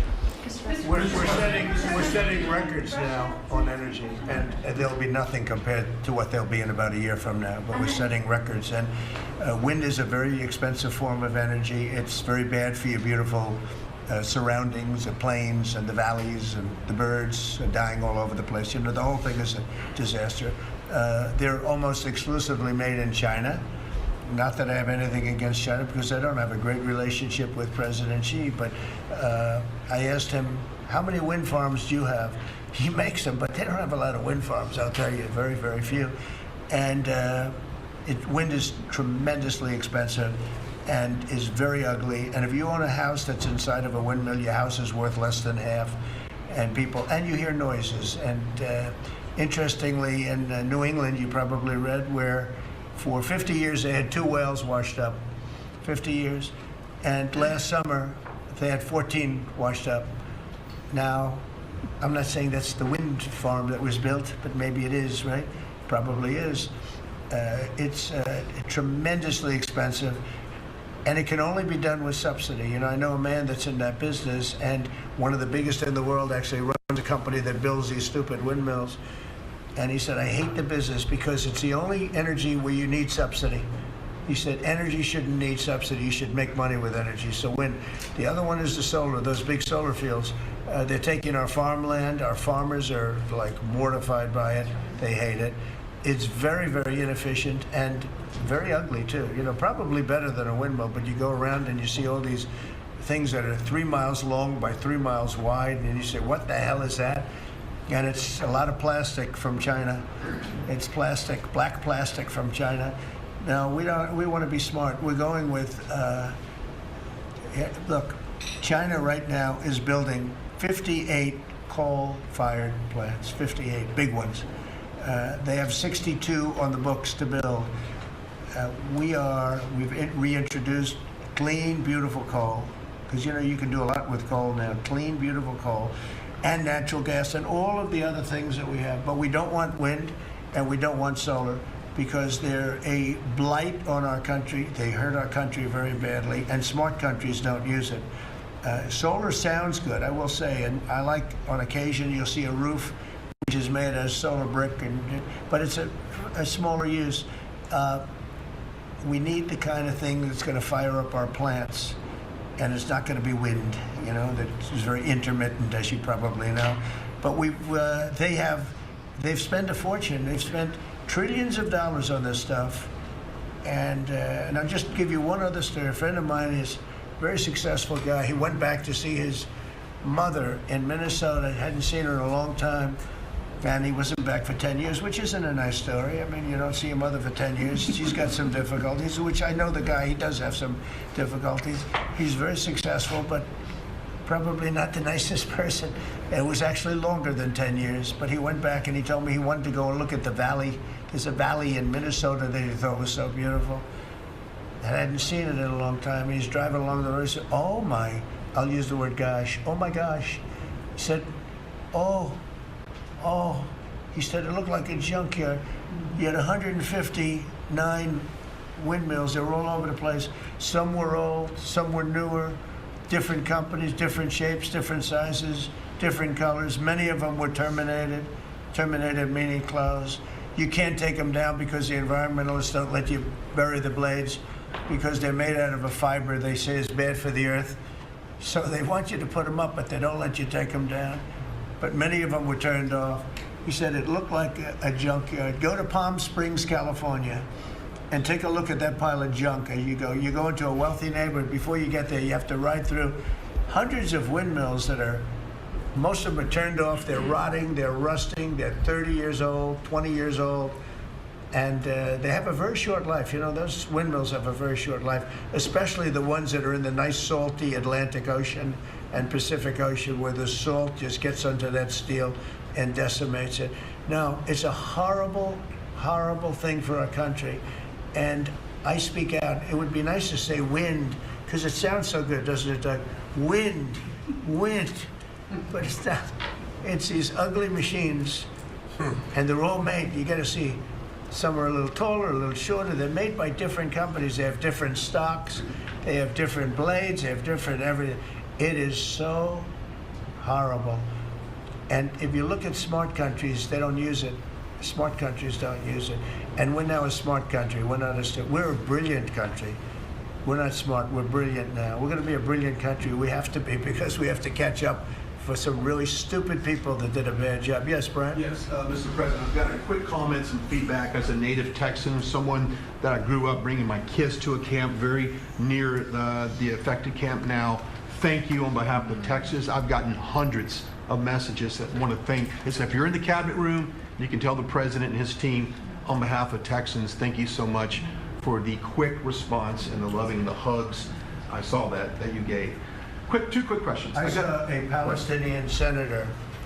His name is Schumer. He's a great Palestinian. No, he's a Palestinian. He's become a Palestinian. He's abandoned the Jews. But I saw him say, it's Trump's fault. Yeah, that's right. It's Trump's fault. He was actually, do you ever see John Lovett's The Liar? Where he goes, yeah, I went to Harvard. That's right. This was Schumer. He goes, yeah, it's Trump's fault. That's right, it's Trump. I actually saw that stupid guy try and blame it on me, and I said, man, that's a tough one to take. But his career is limited, because I hear AOC is going to beat him, and she's no bargain either, by the way. Go ahead. Well, I would just say that's an example of an America First team effort to get this country back. So that's what America First looks like for the viewers watching us at home. My two questions. Looks like we have a rogue judge, an Obama-backed rogue judge that is attempting to block the funding to Planned Parenthood, which the big, beautiful bill cuts off the funding to Planned Parenthood. Any plans to challenge that? Okay. Absolutely. Yes, we're on it. We're on it. And I texted, I believe, I talked to yesterday Secretary Lutnick and Secretary Besson. I reached out to you to let you know that we were on it in the big, beautiful bill. Wonderful. And then I let her handle that question. You notice? I said, go ahead, handle that question. I'll toss it to her. Then my second question was Secretary Rollins. You did an amazing press conference today in front of the Department of Agriculture. You talked about the Farm Act and the need to get China out of our country, owning farmland. For the viewers at home that might have missed that, can you recap what that means to national security to make sure we can grow our own food? Well, thank you, Brian, sir, if you don't mind. Yes, this morning, Secretary Hegseth, Secretary Noem, and Attorney General Bondi and I had a press conference at the USDA. I just happened to have a chart in case it came up, but obviously the Chinese owning of farmland in our country is a massive national security issue. And for the media, you can see the yellow is where all of the farms have been purchased over the last number of years, and the red is around all of the military bases where that farmland has been purchased. So this is a massive national security issue. The press conference this morning included 3 of our greatest governors as well, Sarah Sanders from Arkansas, Jim Pillen from Nebraska, and Bill Lee from Tennessee. The states have begun taking a leadership role to ban the purchasing of China farmland. Obviously, Congress needs to step up and catch up, and we're going to be working alongside of them as well. We had some of our members, great members of Congress there, but it is time, and I think that this morning was symbolic of many things. The first of this administration working every day to effectuate President Trump's leadership and unequivocal support of America First. But second, just how close we are as a cabinet. I don't know in any other administration that you'd have 4 cabinet members at the USDA on a Tuesday morning when it's about 110 degrees outside with the sun beating down on us talking about Sir, Your Vision. So I think it was a great day. It was just the start. There's an executive order coming and some other things coming behind that. But protecting America's farms isn't just about protecting our farmers. It's also about national security. So that's what we discussed this morning. I do want to say that I think we have had a really good relationship with China lately, and we're getting along with them very well. They've been very fair on our trade deal, honestly. And I hope we're going to have a great relationship. It's a big, strong, powerful country. We're more powerful than they are. We have much better military equipment than they do. But we are getting along with them very well. I'm getting along with President Xi very well. We speak often.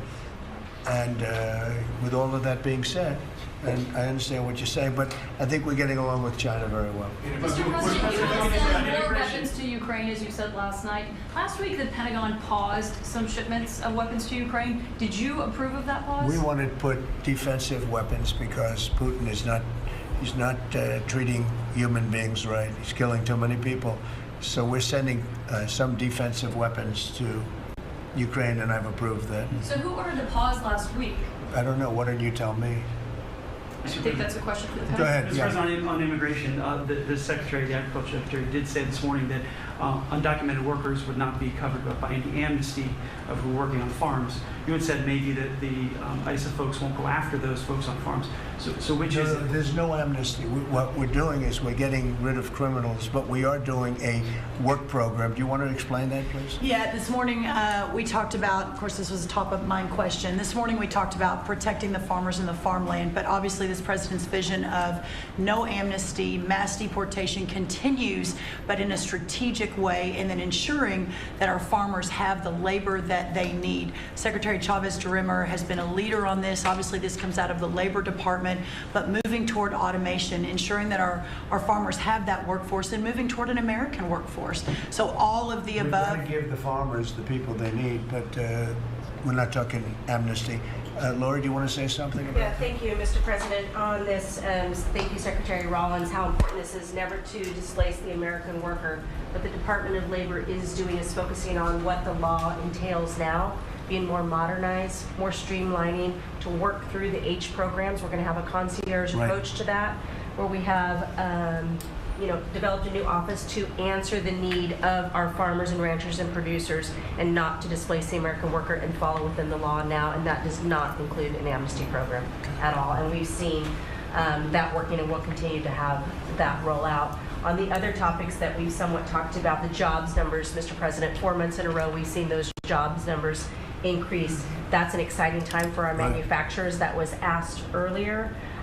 We know it's going to take some time, but through that deregulation process that Lee and I are working on as well, the Department of Labor has rolled out 63 new deregulations that we're going to be moving through. In the first Trump administration, it was successful with over 30.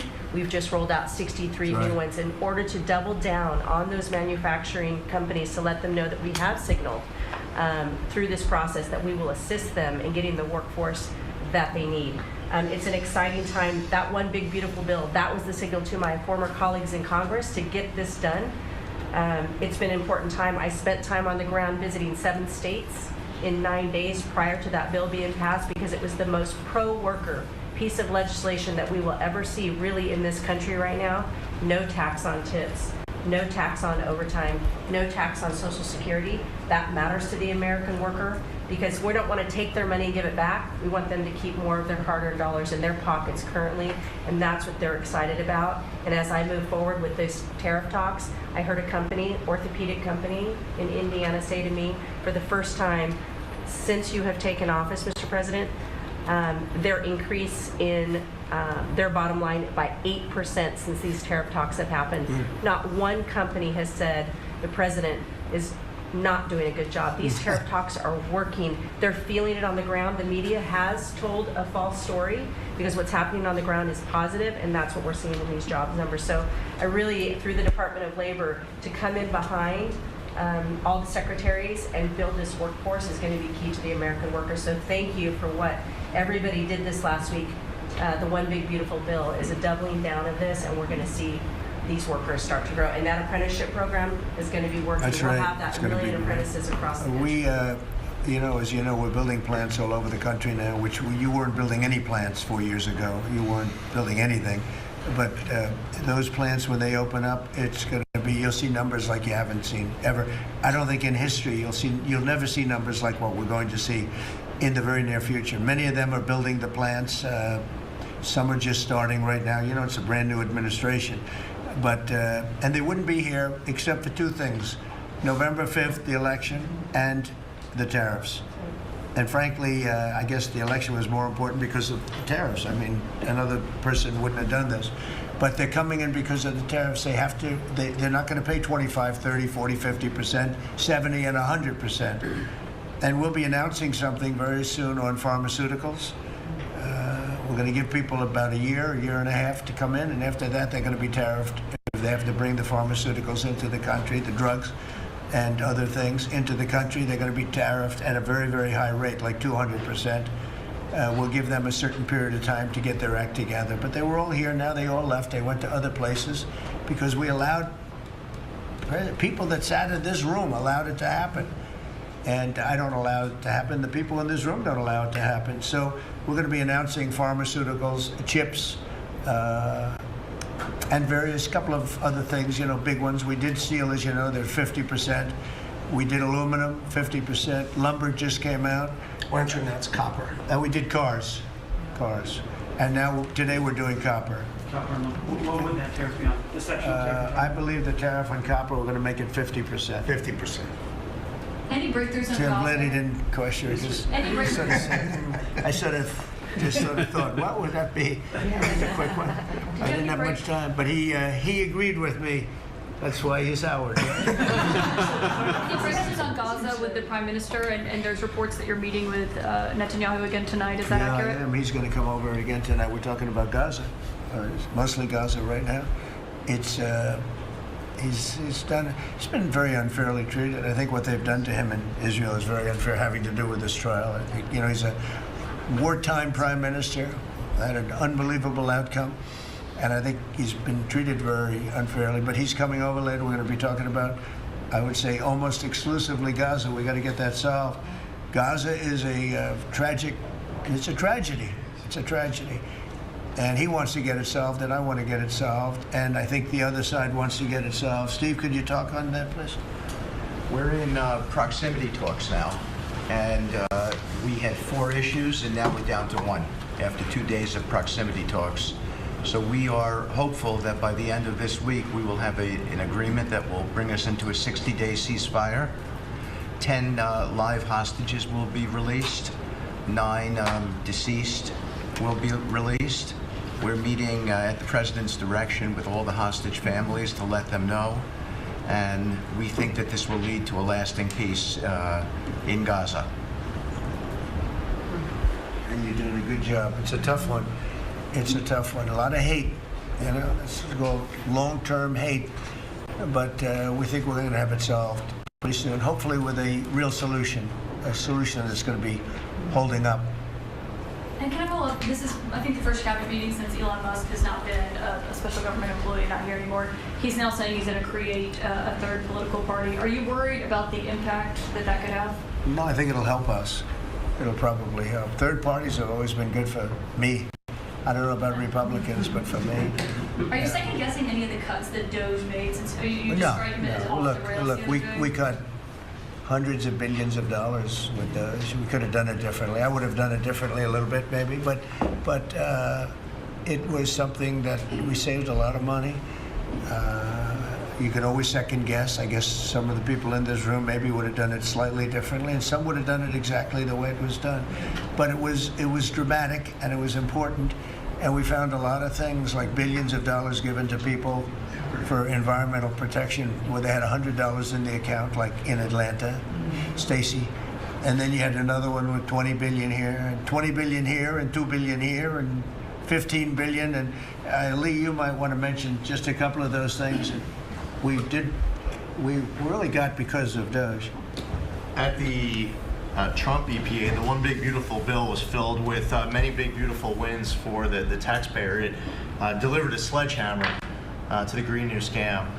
Billions of dollars rescinded. So it's a big deal for the American taxpayer who sees money go through pass-throughs that are filled with self-dealing and conflicts of interest. They see unqualified recipients. They see reduced agency oversight, and they want accountability with their tax dollars, and they got it. So in the example of the Stacey Abrams connected NGO, they received $100 in 2023. They got $2 billion in 2024. They had to complete training on how to develop a budget that was put into their grant agreement. They, out of nowhere, started paying a CEO $800,000, a COO $450,000, 22 people making over 150 grand. Out of nowhere, this is tax dollars. So money go through pastors, through other pastors, through other pastors, and we lose oversight over it.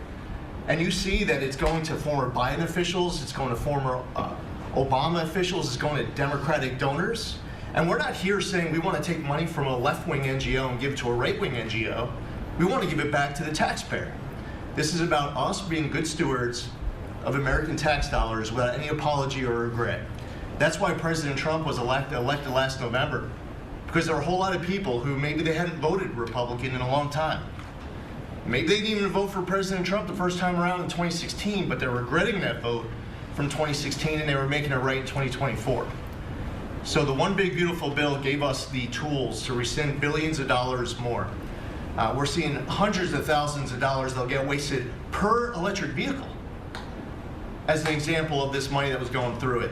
They gave $50 million to a group called Climate Justice Alliance. They say that climate justice runs through a free Palestine. The Biden EPA gave $50 million to a group that says that climate justice runs through a free Palestine. We say that if you're going to spend $1 in the name of remediating an environmental issue, then spend the $1 on remediating an environmental issue. We say that we can protect the environment and grow the economy. We want to help grow more baseload power in this country. So why is it that it took this long for this team to get assembled, to be able to fix the mess that we inherited? But gosh, we love showing up at our jobs every single day, first thing in the morning, because all day long we get things done for the American taxpayer. And Congress did its part last week by passing the One Big Beautiful Bill to deliver this accountability and to cut off the Green New scam. So maybe it's a bad day for Stacey Abrams. Maybe it's a bad day for all those well-connected Democrats getting paid off. But you know what? God bless America. Because at the end of the day, President Trump is here, J.D. Vance is here, and the greatest cabinet ever assembled to deliver that much-needed and highly demanded accountability. That was a very good answer.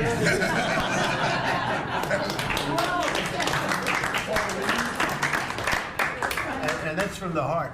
Yeah. That's from the heart. On Ukraine, the Ukrainians have asked the International Court to go after Russia for using toxic chemicals in the fight. Germany and Germany and the Netherlands have intelligence saying that. What does U.S. intelligence believe, and what do you believe about the use of chemical weapons? And would you agree that that's a case for the court? Well, I'd ask John maybe to discuss it if you'd like, John. Well, Mr. President, obviously chemical weapons, if it's documented in its use, it's illegal. It's against all international laws of armed conflict and treaties. And obviously I can't share in this room with this audience the intelligence that I can share with you privately, but obviously you're not going to stand or allow for any violations of international law by anyone. That's right. Thank you. Could I ask Sean to Department of Transportation, Sean Duffy, former great congressman, very popular, decided to go out and make a couple of bucks. He made a lot. Then he got bored with that, though. He likes serving people better, the people. And could I ask you to just discuss a very important subject to me, and that's the modernization of our equipment at airports so that planes aren't crashing into each other and bad things don't happen. It should have been done many years ago. We were going to do it, and then the election precluded that, unfortunately. But we're doing it now. Could you tell them where we are? Yeah, if I can start with Newark. You guys all covered what happened in Newark. We had outages for a couple of 30-second outages a couple months ago. We have, in 2 months, Mr. President, it's historic speed, laid new fiber lines for communication and tested those in the next month. So those new lines for the Philly Tracon that controls the Newark airspace, they're up and running, lightning fast speed. We're listening in here to Secretary of Transportation Sean Duffy explaining the improvements that his agency is going to be making to make sure that the airs are safe right here. We do want to actually pivot to another camera shot in this very cabinet meeting. It toggles between the speakers as well as the entire cabinet. It is on a delay, so you might hear some of the words repeated, but we did want to bring that to you as it does have several camera angles.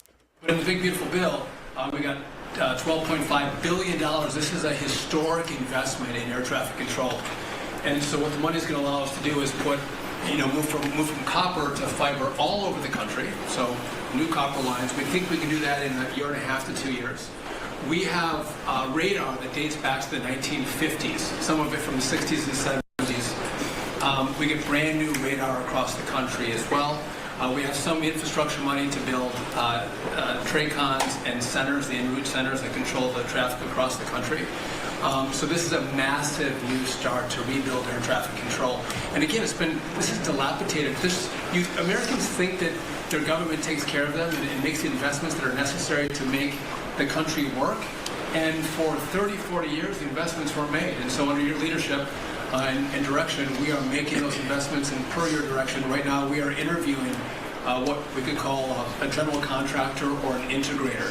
One company to manage. It's a massive project. The FAA is not qualified to manage this kind of a project. So we are now going through the process of finding who that one company will be to manage the whole project. We'll interview those companies together and make that selection. So we'll write one big, beautiful check to one beautiful company that'll be responsible for this whole build. But if I just make one last point, this is not enough money. We're going to need more.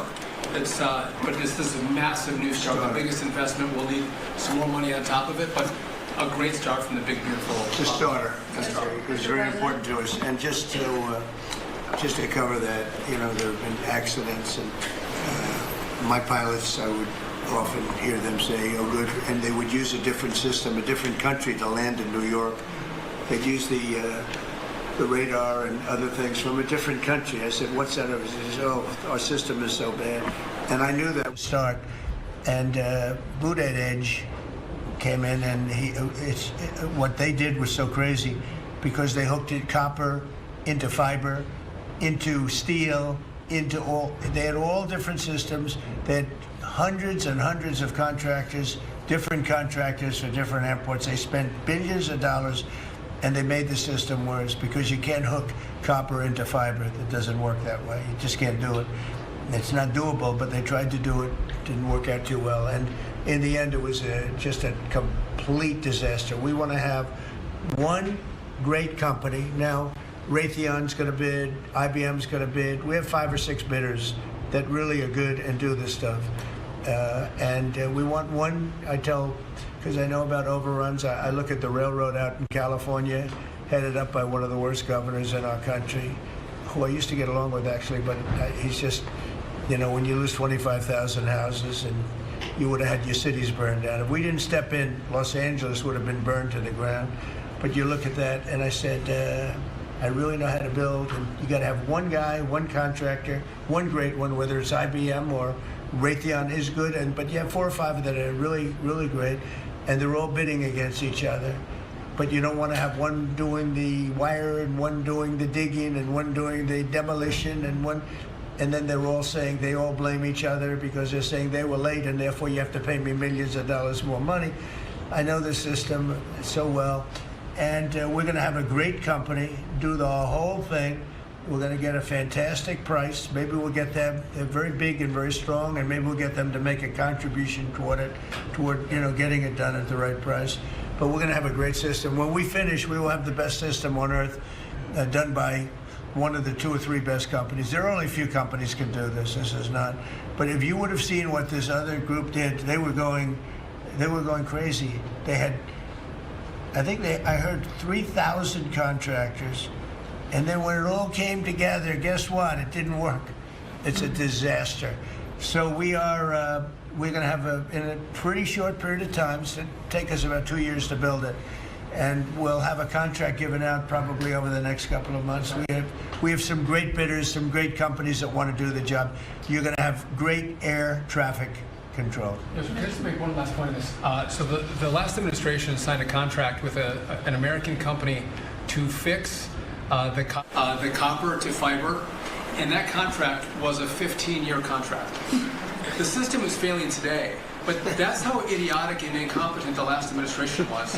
And under your leadership, we're saying, listen, we don't have time. We don't have 15 years. We don't have 5 years. We have to do it right now. And so the president always talks about on time and on budget.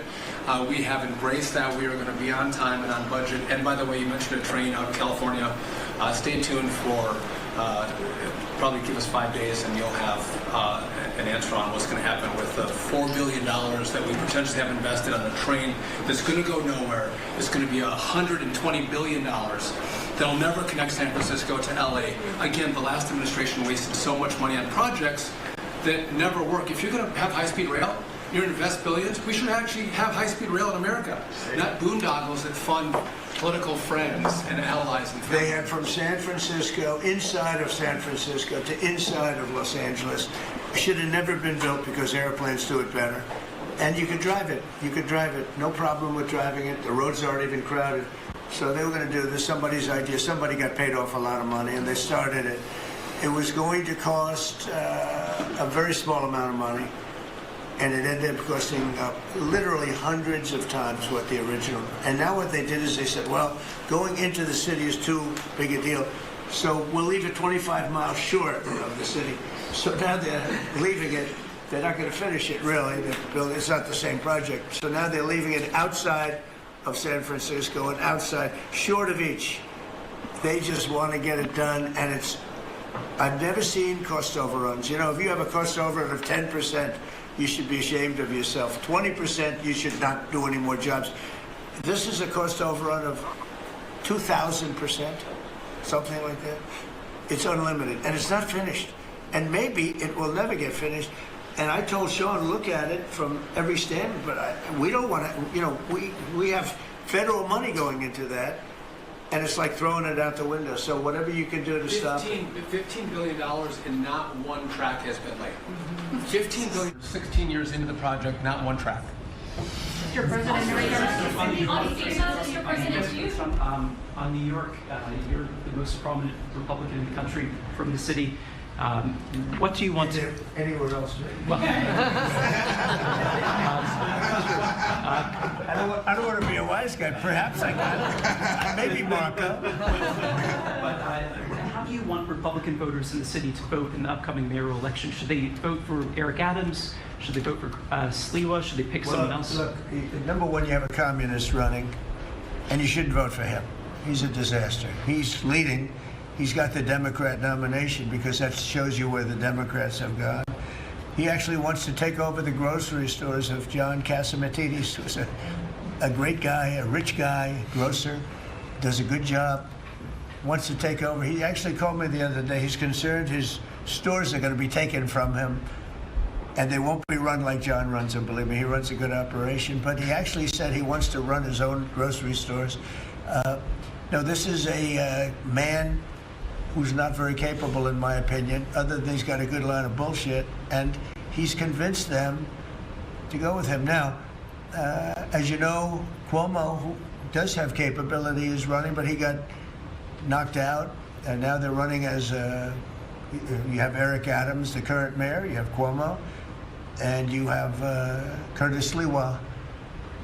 And Curtis runs every 4 years. He seems to be a fixture on the running scale.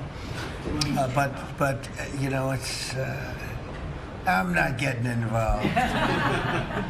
But I can tell you this: I used to say we will not ever be a socialist country, right?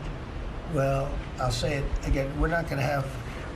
If a communist gets elected to run New York, it can never be the same. But we have tremendous power at the White House to run places when we have to. We could run D.C. I mean, we're looking at D.C. We don't want crime in D.C. We want the city to run well. Susie Wiles is working very closely with the mayor, and they're doing all right. I mean, in the sense that we would run it so good, it would be run so proper. We'd get the best person to run it. The crime would be down to a minimal, would be much less. And you know, we're thinking about doing it. To be honest with you, we want a capital that's run flawlessly, and it wouldn't be hard for us to do it. And we've had a good relationship with the mayor, and we're testing it to see if it works. But New York City will run properly. We're going to bring New York back. I love New York. You know, I loved New York for a long time. Then we had a bunch of crooked people in there. You have an attorney general who's a total stone cold crook. New York State, Letitia James, a total crook. All they do is want to go after political opponents. They do what's ever expeditious for them. She's the one that took out Cuomo because she wanted to run for governor, and then she ended up getting 1% of the vote. She polled at 1%. She dropped out, went back to Attorney General. You have a lot of crooked things going on in New York. We're going to straighten out New York. Maybe we're going to have to straighten it out from Washington. But when I see a communist who has actually gotten a Democrat, pretty much gotten the Democrat nomination, they also went to that new form of voting, which is a beauty. You go in there in third place, you come out in first. That's that form of voting that they have gone to. You know what I'm talking about. It's not too good. We're going to do something for New York. I can't tell you what yet, but we're going to make New York great again also. We're going to make it great again with the country. What we've done in this country in the last 6 months, nobody has ever seen it. And I told the story, the King of Saudi Arabia is over there. They gave us $5.1 trillion between Saudi Arabia and UAE, Qatar. 3 stops, $5.1 trillion coming into our country as an investment, biggest investment ever made. And it's all going to good stuff. I mean, all real big, good stuff. Energy projects, big, big things. But they all 3 told me essentially the same thing. We thought your country was dead, and now you've got the hottest country in the world. We're right now riding the hottest country. We all, and you can all be proud of it. We're in the hottest country. This is the hottest country in the world. There's nobody close.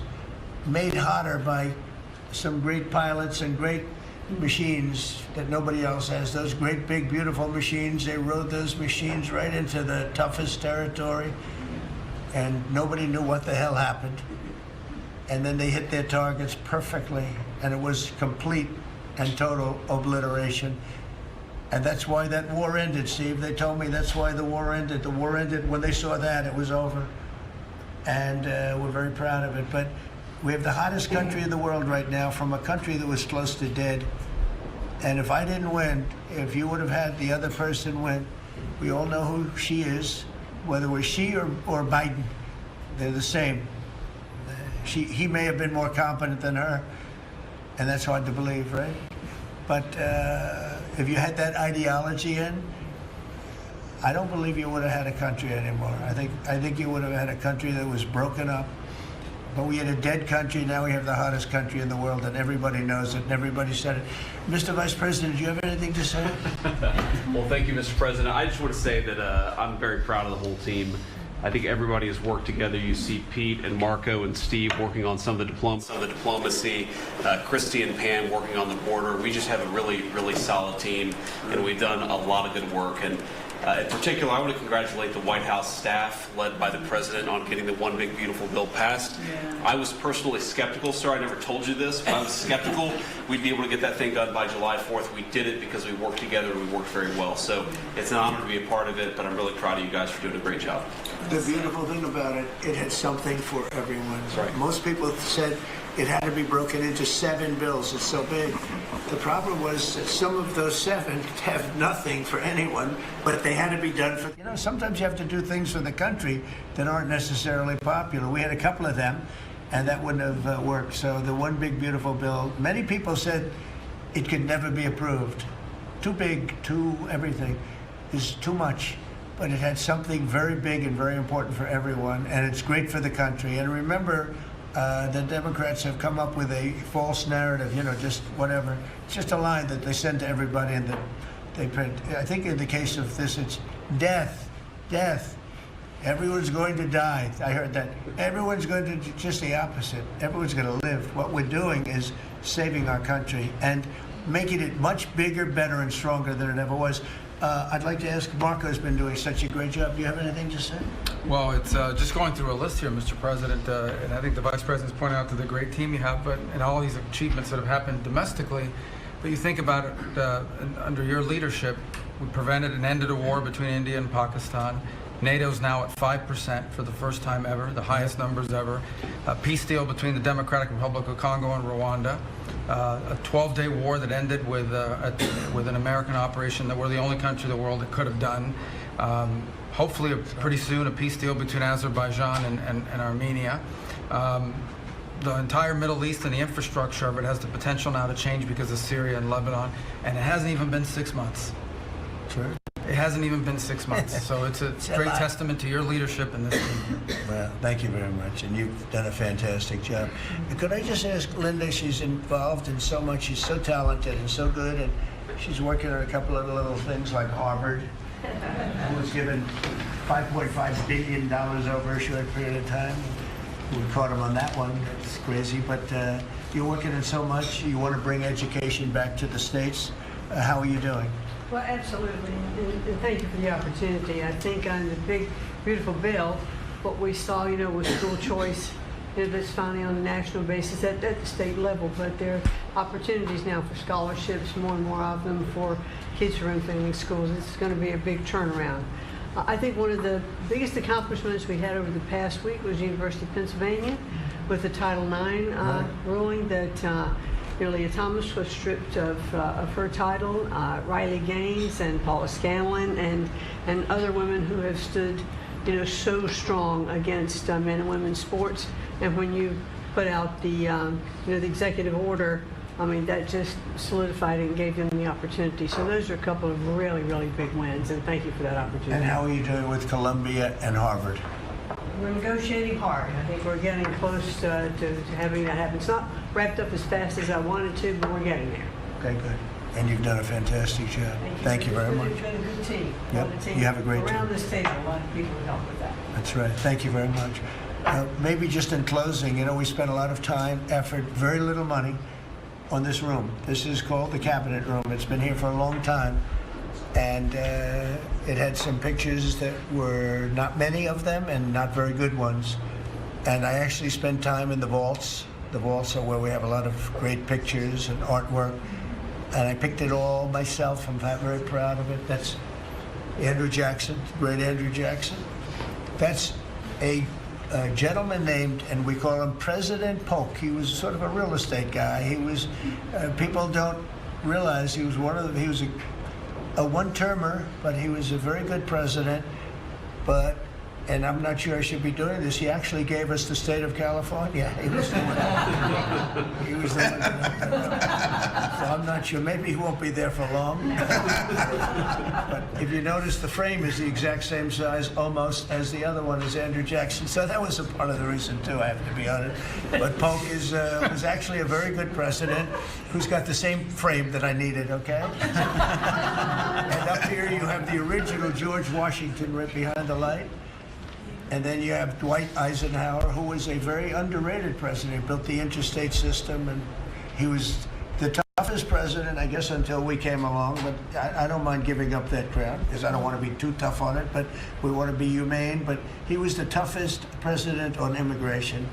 He was very strong at the borders, very, very strong. And sometimes you can be too strong. He was strong at the borders, and during a certain period of time, they were so strong that almost every farmer in California went bankrupt. And we have to remember that. We have to work together, and we have to remember that. But he was a very good president, and a very good general, and a very good president, and I thought he deserved a position somewhere on this floor.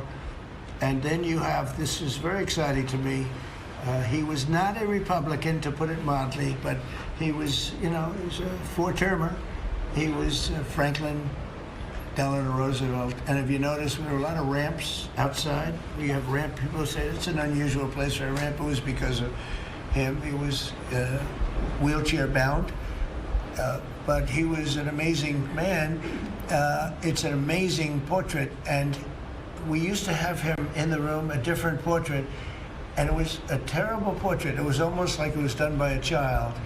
And I used to say, I can't believe that he would have approved of that portrait of himself. And I was in the vaults and looking at things. I said, what's that?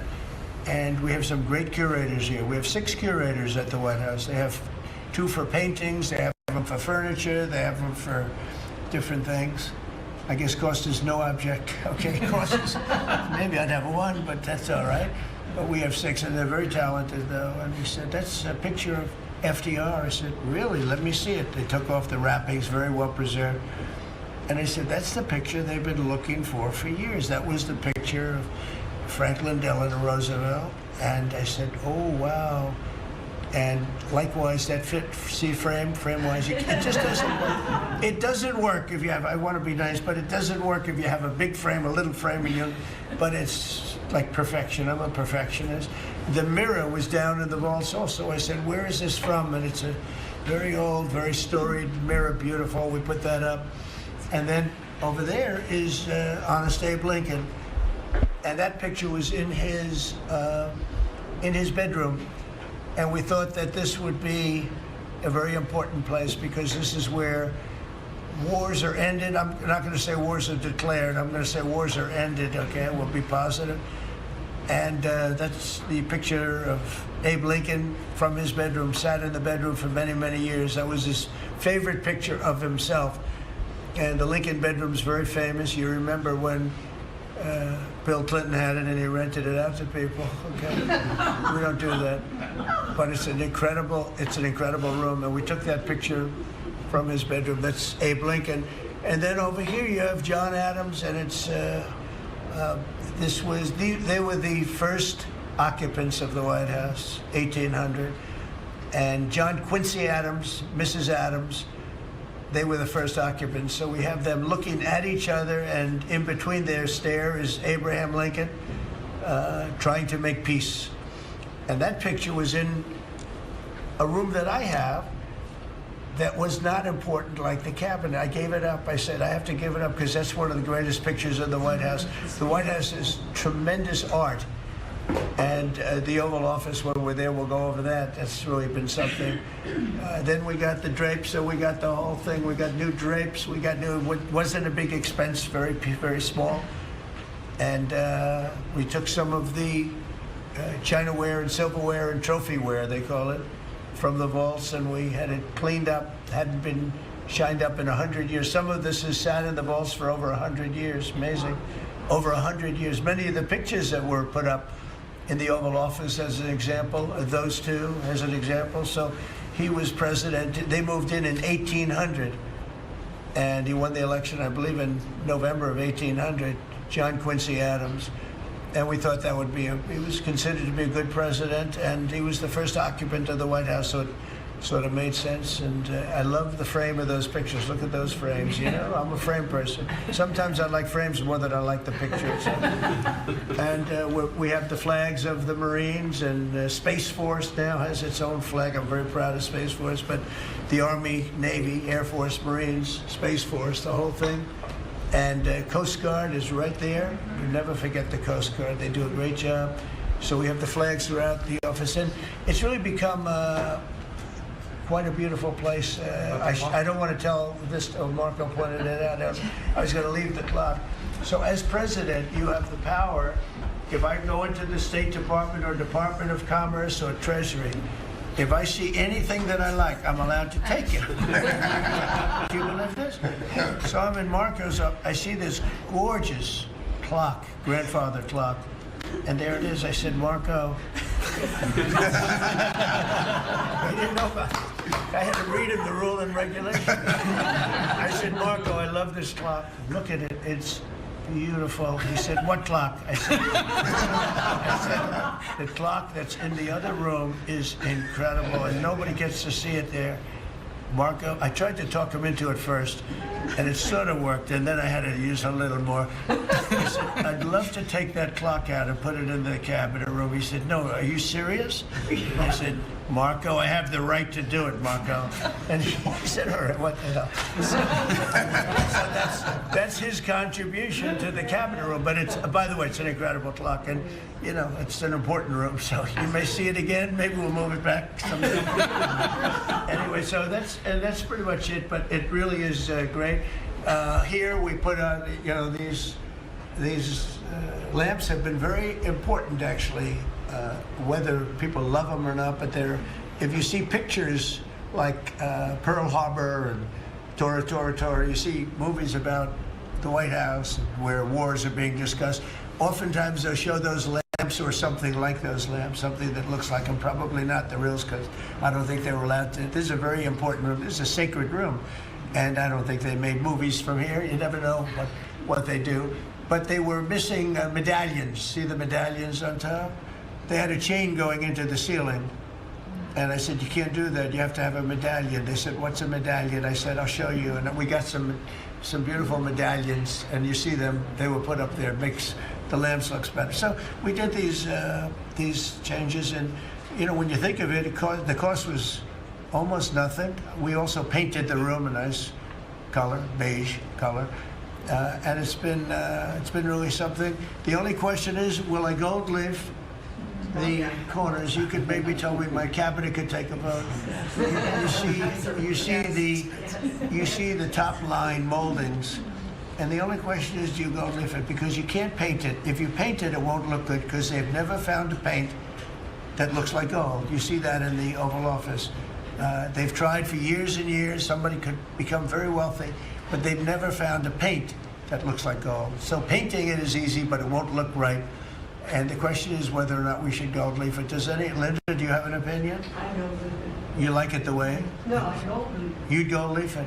Yeah. Who would gold leaf it? Could I raise you? How about, would you gold leaf it? I was going to ask about McKinley, one of their favorite presidents. Well, McKinley was a great president who never got credit. In fact, they changed the name of Mount McKinley, and I changed it back because he should have been. The people of Ohio he was the governor of Ohio. The people of Ohio were very happy when I did that. I heard they were very insulted. They took the name of Mount McKinley off. That was done by Obama a little while ago, and I had to change it back. I changed it back. He actually was a great president. He was a president. He was the tariff, the most, I guess, since me. I think I'm going to outdo him, but he was a tariff president. He believed that other countries should pay for the privilege of coming into our country and taking our jobs and taking our treasure. That's the way he explained it. They took our jobs and they took our treasure, and for that they should pay. And he made them pay, and he built a tremendous fortune. In fact, in 1887, they had the Great Tariff Committee was set up in 1887 because our country had so much money, we didn't know what to do with it. And they set up a committee of, as they called them, elites, a term that we have to change because I think a lot of the people that are elites aren't elite. I think the people that aren't elite are elite, so we're going to have to maybe switch that around somehow. But they had a committee that was set up to spend the money because it was such a large amount of money at that time. It was nobody had seen anything like it. And it all came in from tariffs, and people didn't pay tax. There was no income tax system. I told you that came back in 1913. That came back and lived well for a while, and then you had the Great Depression, and then later they tried to bring back tariffs, but the whole thing was, this was after the Depression. That was one of the great misconceptions. Is people like to say, oh, but it was during the no. The country had a Great Depression, and then after the Depression, long after it started, they brought back tariffs to see if they could save it, but it took them really 25 years. When you say about 25 years to get out of the Great Depression, a lot of people don't understand that. But I thought it would be interesting for you to get a little view of this room. This is a very important room, very powerful room, great room. And we've done similar, but even beyond this, in the Oval Office. We brought back pictures of some of the great presidents. Many of them were in the vaults for over 100 years. Originals all, beautiful, beautiful things. And rather than sitting in a vault downstairs for 128 years, I thought we should display that. And we did that, I think, in a really good way. We've gotten very high marks. But it's interesting. People walk into that room and they look around the room. They don't even want to talk to me. They could look at it for hours. It's funny when people come into the Oval Office. It's such an incredible. It's a sacred place. When people come into the Oval from the biggest people in the world, presidents, prime ministers, kings, queens, in one case at least, queens, and the biggest business people in the world. They walk into that office and they always say there's no place like this in the whole world in terms of the power.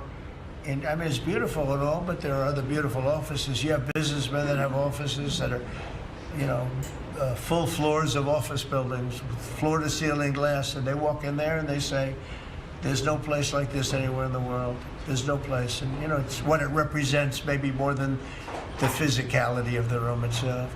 So it's an honor to have you all, media. It's an honor to have you. I just want to say we have a fantastic cabinet. Every one of them is a star in my book. And if they're not, I'll let you know about it. I'll throw them to the wolves. I'll throw them to the wolves in 2 seconds, because our country comes first, right? But I just want to thank you all for being here. It's been a lot of fun. Thank you very much, everybody. Thank you.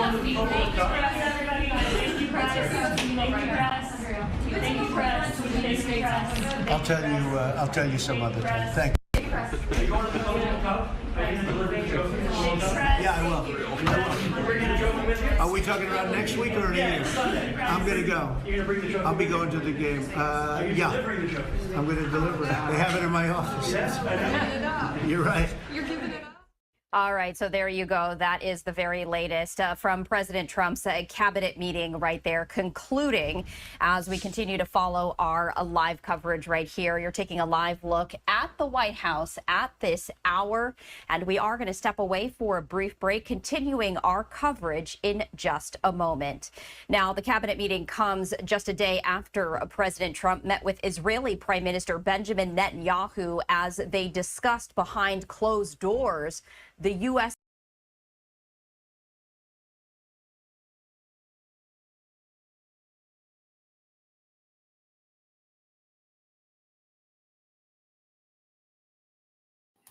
Yeah, that was kind of long, guys.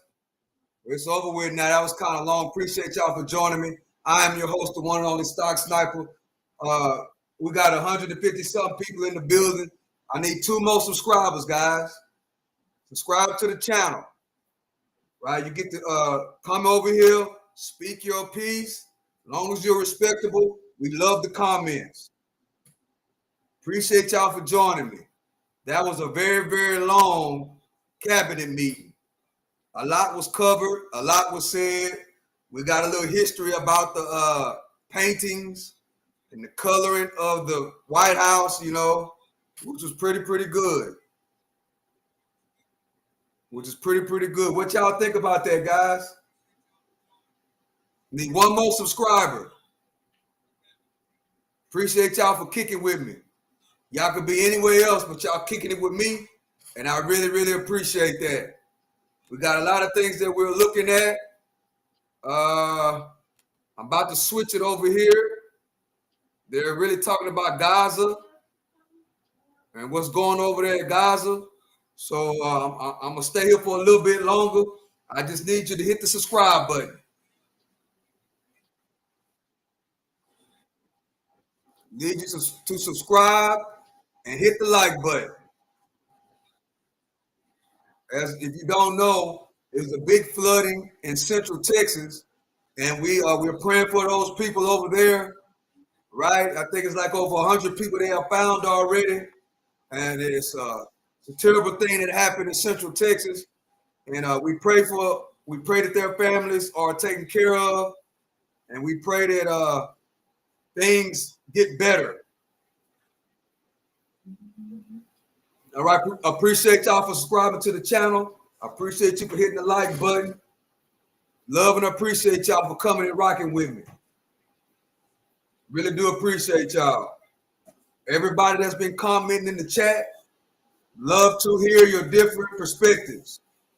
No matter, what way you go, there's a lot of smart people in this chat, guys. A lot. And we appreciate y'all. So right now I'm going to send a shout out to the people that are in purple. Those are the top guys that's been commenting in the chat. We got to give a shout out to the Don. I appreciate you, man. You're number one on the chat list. You're in first place. They call it top fans, but I don't like calling it top fans. You know, you giving your opinion and you helping out with the channel. I appreciate you. You're number one. Jonathan Davis is number 2. In second place. Number 3 is Stem Me Poo, which is the third person is Let me find out. Let me find you.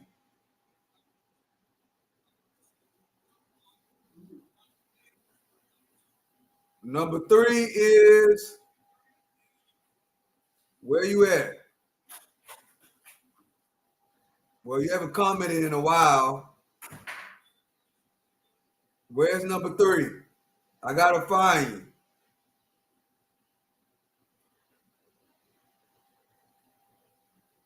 You haven't commented in a while, so you probably gone. The person that's in 3rd place.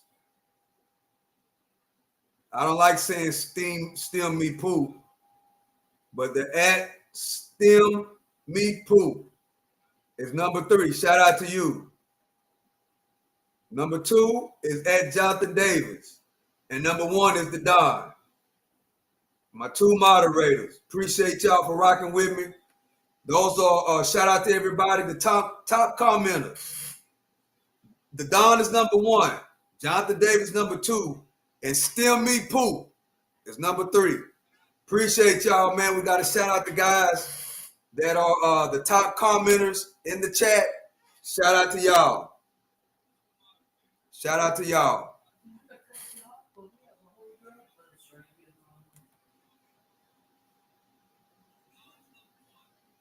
Greg Abbott has arrived. Let's see. Well, look at all that destruction in Gaza, guys.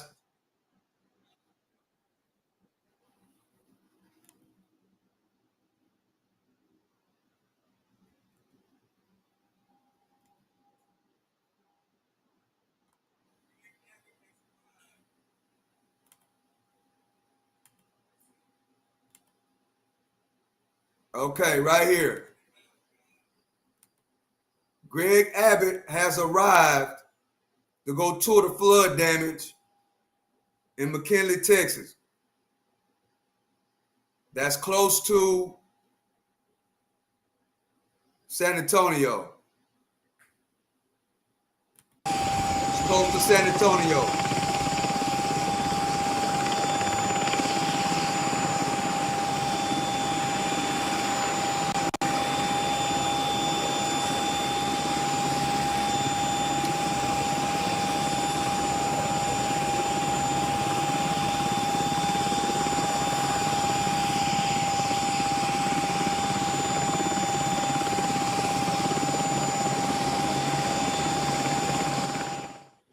We are taking a live look as we are awaiting the Black Hawk helicopter carrying Texas Governor Greg Abbott to begin its aerial tour over the flood damage left from the July 4th holiday weekend right here. And the very latest is the death toll from the Central Texas flooding has risen to at least 109. Wow. 5 girls do remain missing. Now it's And 109, earlier we brought guys. you the update from Kerr County officials. We are expecting Tragic potentially situation, to hear bro. another update from them think later on San today. Antonio. But right I now, know that Governor area Abbott is ready really to well. take his aerial There's tour, nothing but and hills then at 6 p.m. Eastern open time, he land will in that be area. delivering a briefing after Bad surveying this situation, damage bro. in Kerr County. 2 o'clock an in the incredibly morning, 3 o'clock in the hard-hit morning. area right there, as at least 5 girls and a counselor They had from a bad Fort Mystic rainstorm. remain missing at this And at 3 hour. o'clock in the morning, that's when the death flooding toll now came. standing at least 109 individuals. Real bad. We are continuing to hang on to this live look right here. As you can see, also the U.S. Coast Guard has an airplane That area is at a this lot of airfield right hills, here up as and down potentially part of all this around tour. that But we area. did want to bring you this live look as we are just awaiting Governor Abbott to begin his aerial tour. In some we of are those also going to areas, be we getting got some video from neighborhoods inside, on we believe, mountains. the helicopter as well. It's not going to be live, but we are expecting to receive a recording of that, and we Now will tell be me playing I'm that wrong. out for you once we do receive it. This is a live look right here from the airfield where Governor Abbott is going to be taking off What you to talking about, have that aerial Pharaoh? tour. And then coming up in just a few minutes, Now we are tell me going I'm to be wrong. I don't know hearing what you're talking about. from Fox weather meteorologist Haley Meyer, who is in this area, one of the areas that have been hard hit, specifically Center Point, Texas. And we are going to be having a live interview and conversation truly with her as she gives us another look of what is still left behind from those devastating floods. Pharaoh, appreciate you for joining me. I don't know what you're talking about.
What happened? Major flooding in Central Texas. They found 104 people, 109 people so far. Major flooding. I'm from Germany. Shout out to Germany. We had T7 leader. We had major flooding in Central Texas. They found 109 people so far that lost their lives. So the governor of Texas, Greg Abbott, is about to go tour the flood damage. Really, really bad.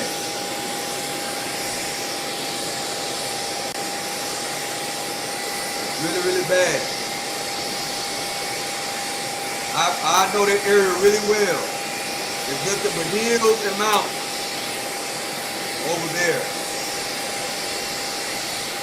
And over there they got a lot of neighborhoods are not on flat land. A lot of the neighborhoods are on the mountain. It's really, really a beautiful looking design, but at the same time, kind of weird. Seeing a neighborhood is sitting on a mountain.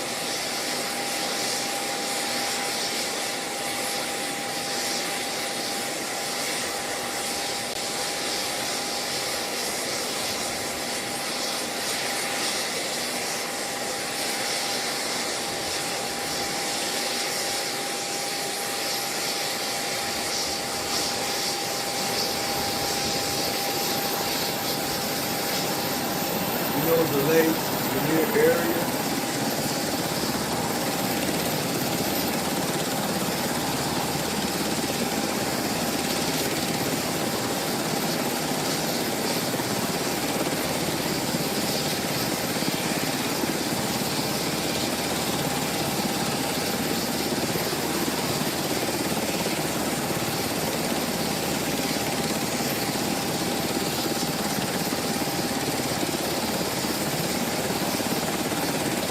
I never heard of Lake Lanier.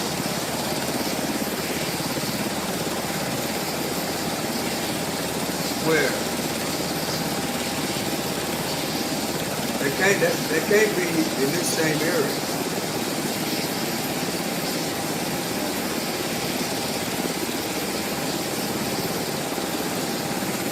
Oh. No, I never heard of the Lake Lanier area, Pharaoh.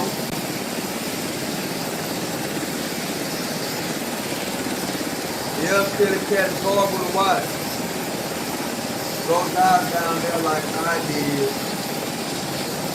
it'll make you mad. But we supposed to see for these. I know you have it. Well, I think Lake Lanier is in the Georgia area, right? So I'm from Texas, bro. This, what we talking about is in Texas. I'm from Texas, bro. If something was to happen in Georgia, just joining us, we are it'll be the same awaiting thing. Governor We don't want to see no Texas lives lost, to bro. take off from this airfield here in We Texas. all He is American. going to We be all human. conducting a flyover over the flood-damaged areas there in Texas, and we're seeing a live look at the Black Hawk helicopter that he is currently in. We've been seeing a lot of movement, but as you can see right here, the helicopter has not yet taken off. So we are just going to be on standby because we did want to bring you this live look right there. As you can see, another aircraft there as well. Governor Abbott is going to be providing some remarks a little bit later on, in just a couple of hours after he returns from this aerial tour right here. He is also going to be getting a briefing about the continued efforts as dozens remain missing in these flooded areas. The death toll now surpassing 100, standing at least to 109 individuals. After we pivot away from this live look, and you can see right here, it does look like the helicopter is just about ready to take off. Have you ever We're been going to to be Third Ward? speaking with Haley Meyer with Fox Weather right there. So you can see that the helicopter right there is moving in anticipation. Let's look and listen in.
Black areas in every state in this country, bro.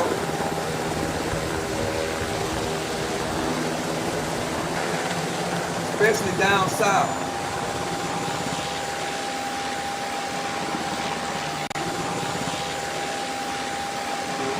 That's not what we're talking about.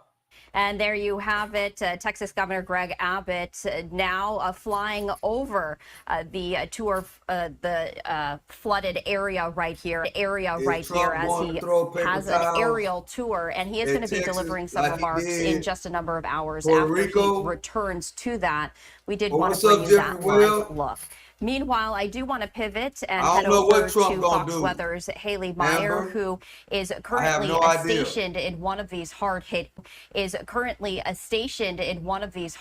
areas. And Haley, we appreciate you taking the time to join us here on Live Now from Fox. We can see the water just rushing there behind you. What's the latest?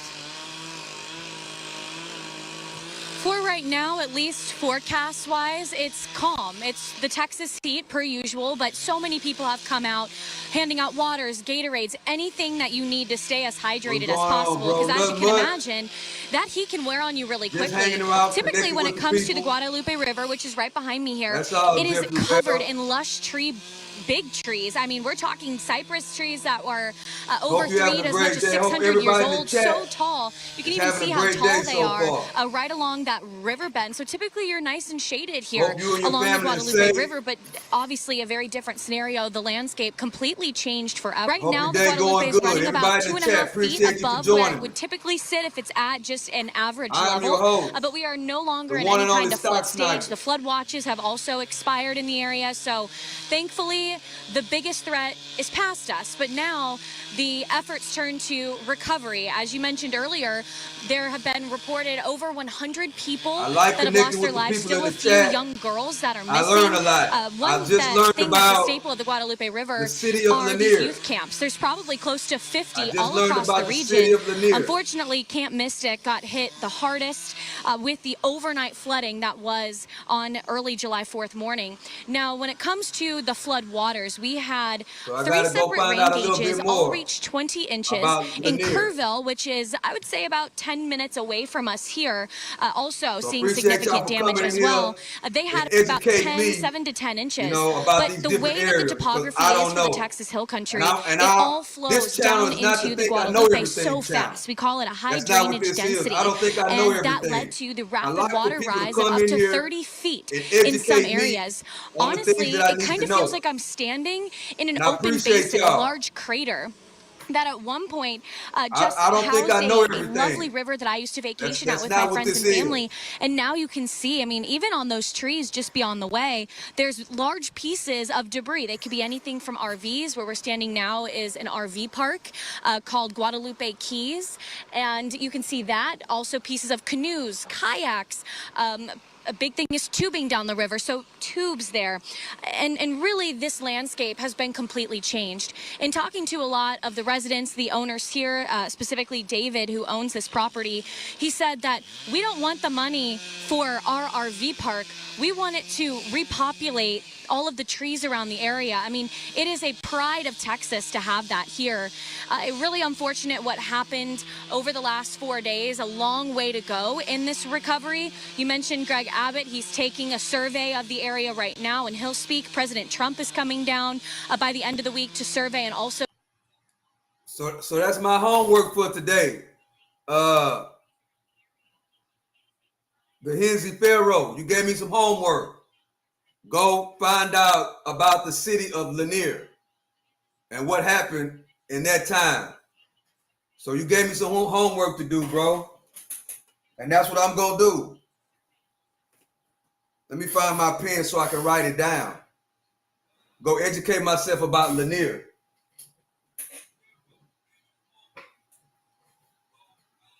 Matter of fact, I don't have a pen right here with me. So I'm gonna Google it right now. Lanier, Lake Lanier deaths.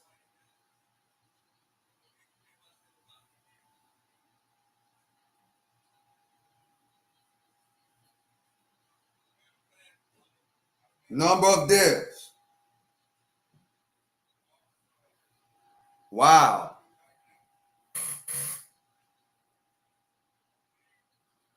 Lake Lanier had 700 deaths.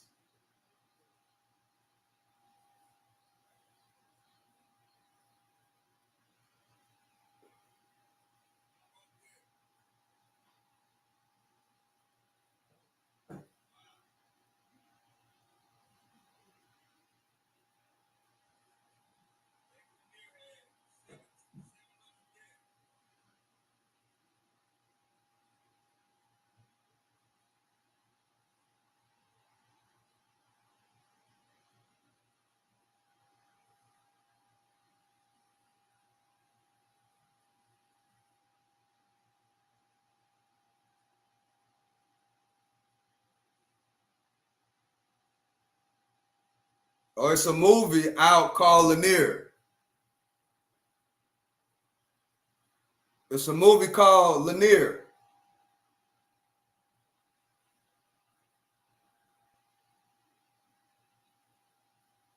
I'm gonna watch that movie, bro. Lanier. I'm gonna watch that movie, Pharaoh. If you still in here, bro, I'm gonna watch that movie. I'm gonna watch that movie tonight if I can find it.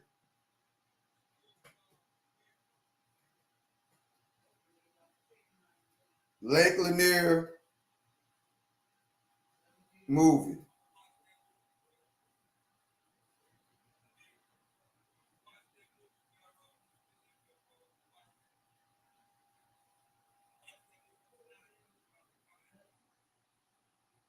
Surviving Lake Lanier.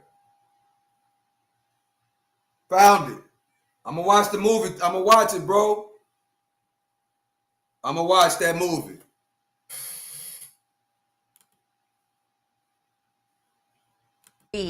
Hoping to find some of these people who remain missing, including some of the children who were attending this camp right there. So we are continuing to follow all of the angles right here on Live Now from Fox, bringing those to you as soon as we get any updates. We also have a number of other live events that we do want to get to as well. And I did want to share this live look with you right here as we are Y'all see why I love my chat? The State Department briefing to get That's why I love underway the chat. Any moment now. That is scheduled to start at 2 p.m. Eastern time, and it is 2 p.m. Eastern time at the moment.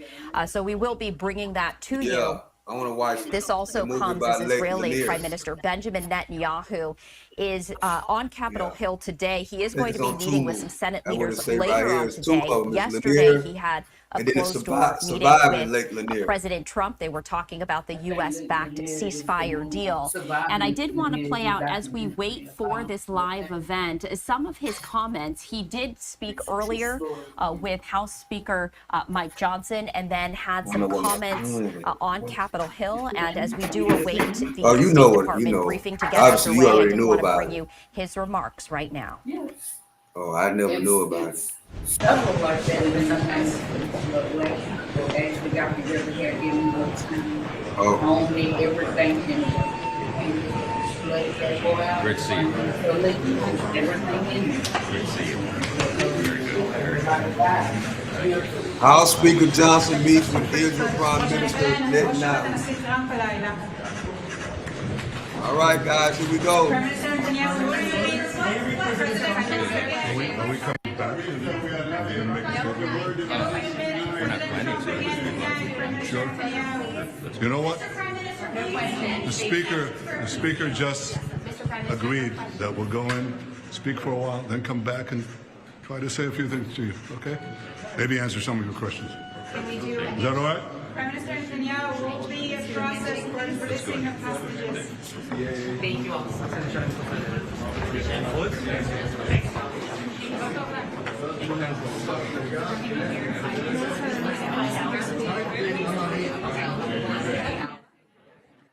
All right, so that was the quick meet and greet right there. But I also wanted to play out some of the remarks from Prime Minister Netanyahu after that meeting. Let's listen in.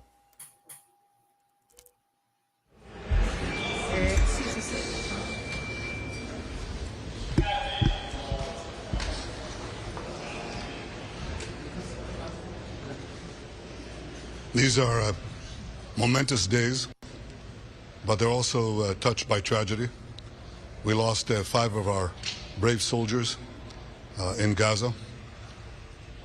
The people of America, of Texas, have profoundly lost their colleagues. We stand with the people of Texas and the people of America as the people of America stand with us. We send our condolences to the bereaved families. I said these are momentous times, and they are. The President and I believe in a doctrine called peace through strength. First comes strength, then comes the peace. Our resolute action, the resolute decision of President Trump to act with us against those who seek to destroy Israel and threaten the peace of the world has made a remarkable change in the Middle East. The remarkable American B-2 pilots showed remarkable perseverance, persistence, and power. The soldiers of Israel fought like lions, our pilots struck like lightning, and our common alliance roared like thunder. And this is having a great change in our region. There are opportunities for peace that we intend to realize. We're working together on this. We have still to finish the job in Gaza, release all our hostages, eliminate and destroy Hamas's military and governance capabilities, because Gaza must have a different future for our sake, for everyone's sake. And no country will settle for less. We certainly will not. These are all things that I discussed with President Trump. I may discuss further with him later in this visit. But I have to say that the coordination between our two countries, the coordination between an American president and an Israeli prime minister, has been unmatched. It offers great promise for Israel, for America, for our region, and for the world. Prime Minister Netanyahu, will you meet Trump again, President Trump again tonight? It may be very likely. Should we expect an announcement regarding the ceasefire and the hostage release? Well, we're certainly working on it. I can't speak in advance. You need, you need several parties to tango. It's not even two here. But we're working on it diligently as we speak. In fact, on the way over here and on the way from here, we're not going to let up. We have a goal.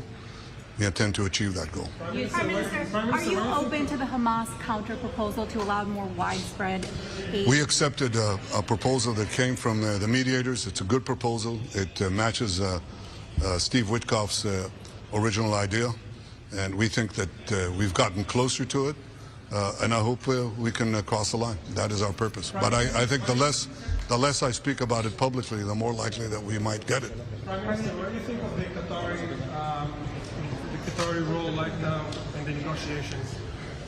Look, I think the important thing is to get the result. We'll talk about the process later. I have a lot to say about it. But right now, I'm totally focused on the result, as is President Trump, and we're working together. It's very important to understand that.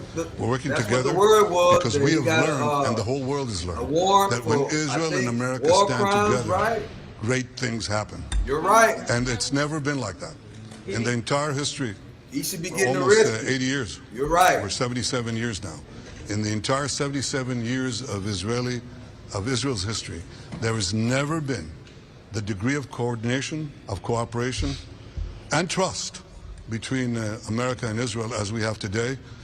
And I credit President Trump with this extraordinary achievement.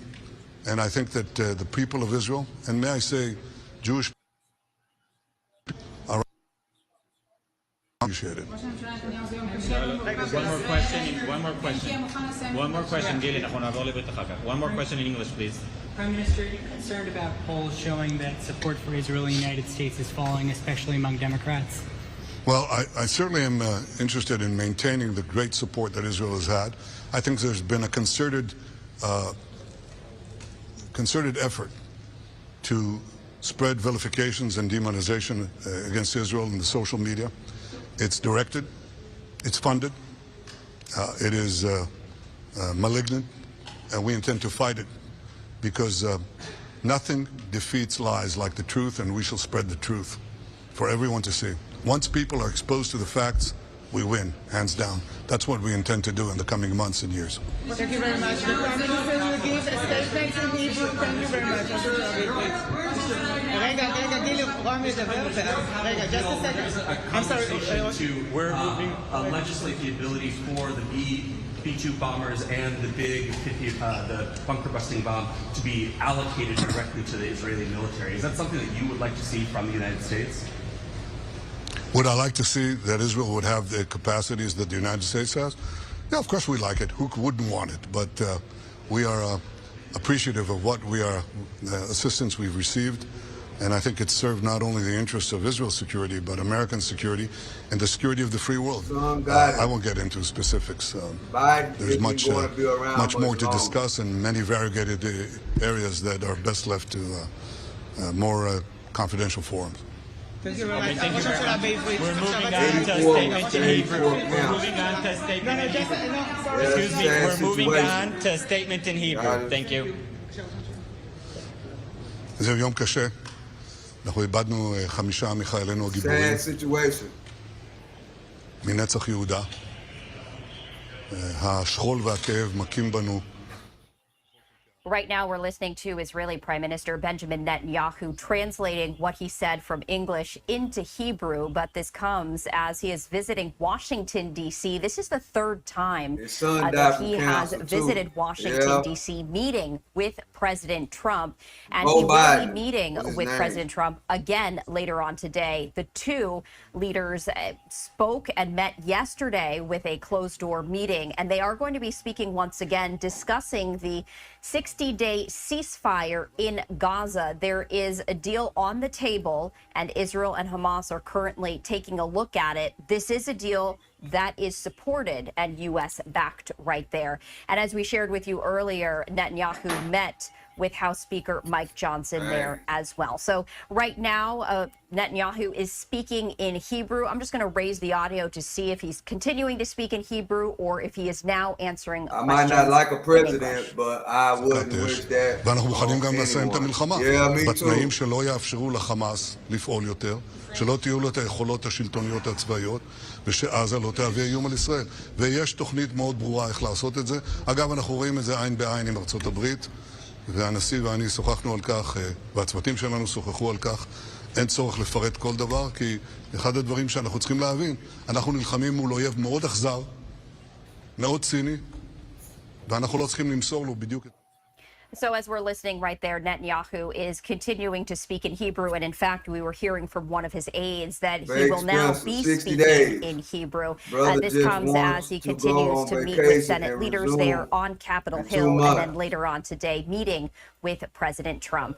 We do see that he is being asked another question. What we're going to do now is just see if he's going to be answering in English. If so, we will continue to bring you this coverage. זאת אפשרות, נודיע לכם שאם יהיה דבר סופי, בהתאם לצורך. שאלו אותי אתמול מה יקבע את הצורך, אני אמרתי. All right, guys, I think that's it for me. Appreciate y'all for joining me. Please hit the like button and subscribe to the channel as you leave out of the building. Pharaoh gave me homework to do tonight, which I will do. And I might do a reaction video. I might do a reaction video on what I found out tonight. So I appreciate y'all for joining me. Hit the like button. Subscribe to the channel. Subscribe to the channel. Everybody that's been subscribing to the channel, we appreciate you. Everybody that's been commenting, giving me homework, appreciate you. Because I don't know everything, bro. I'm not the type of content creator that think I know everything. I don't. So I appreciate y'all for coming and giving me y'all valuable knowledge and passing it on to me. And guess what? Once I learn it, I cannot keep a secret, and I like to talk a lot. So I'm going to tell it to everybody that I know. So I appreciate y'all for joining me. I'm finna get ready for the walk down. If you don't know what the walk down is, I run 6 miles, then I walk another 2. And I go live with the walking. And I talk and we interact and we do basically what we're doing right now. So hit the subscribe button, hit the notification bell, and come join me for the walk down, which will be around 2:30. So I appreciate y'all for joining me. I love and I appreciate y'all.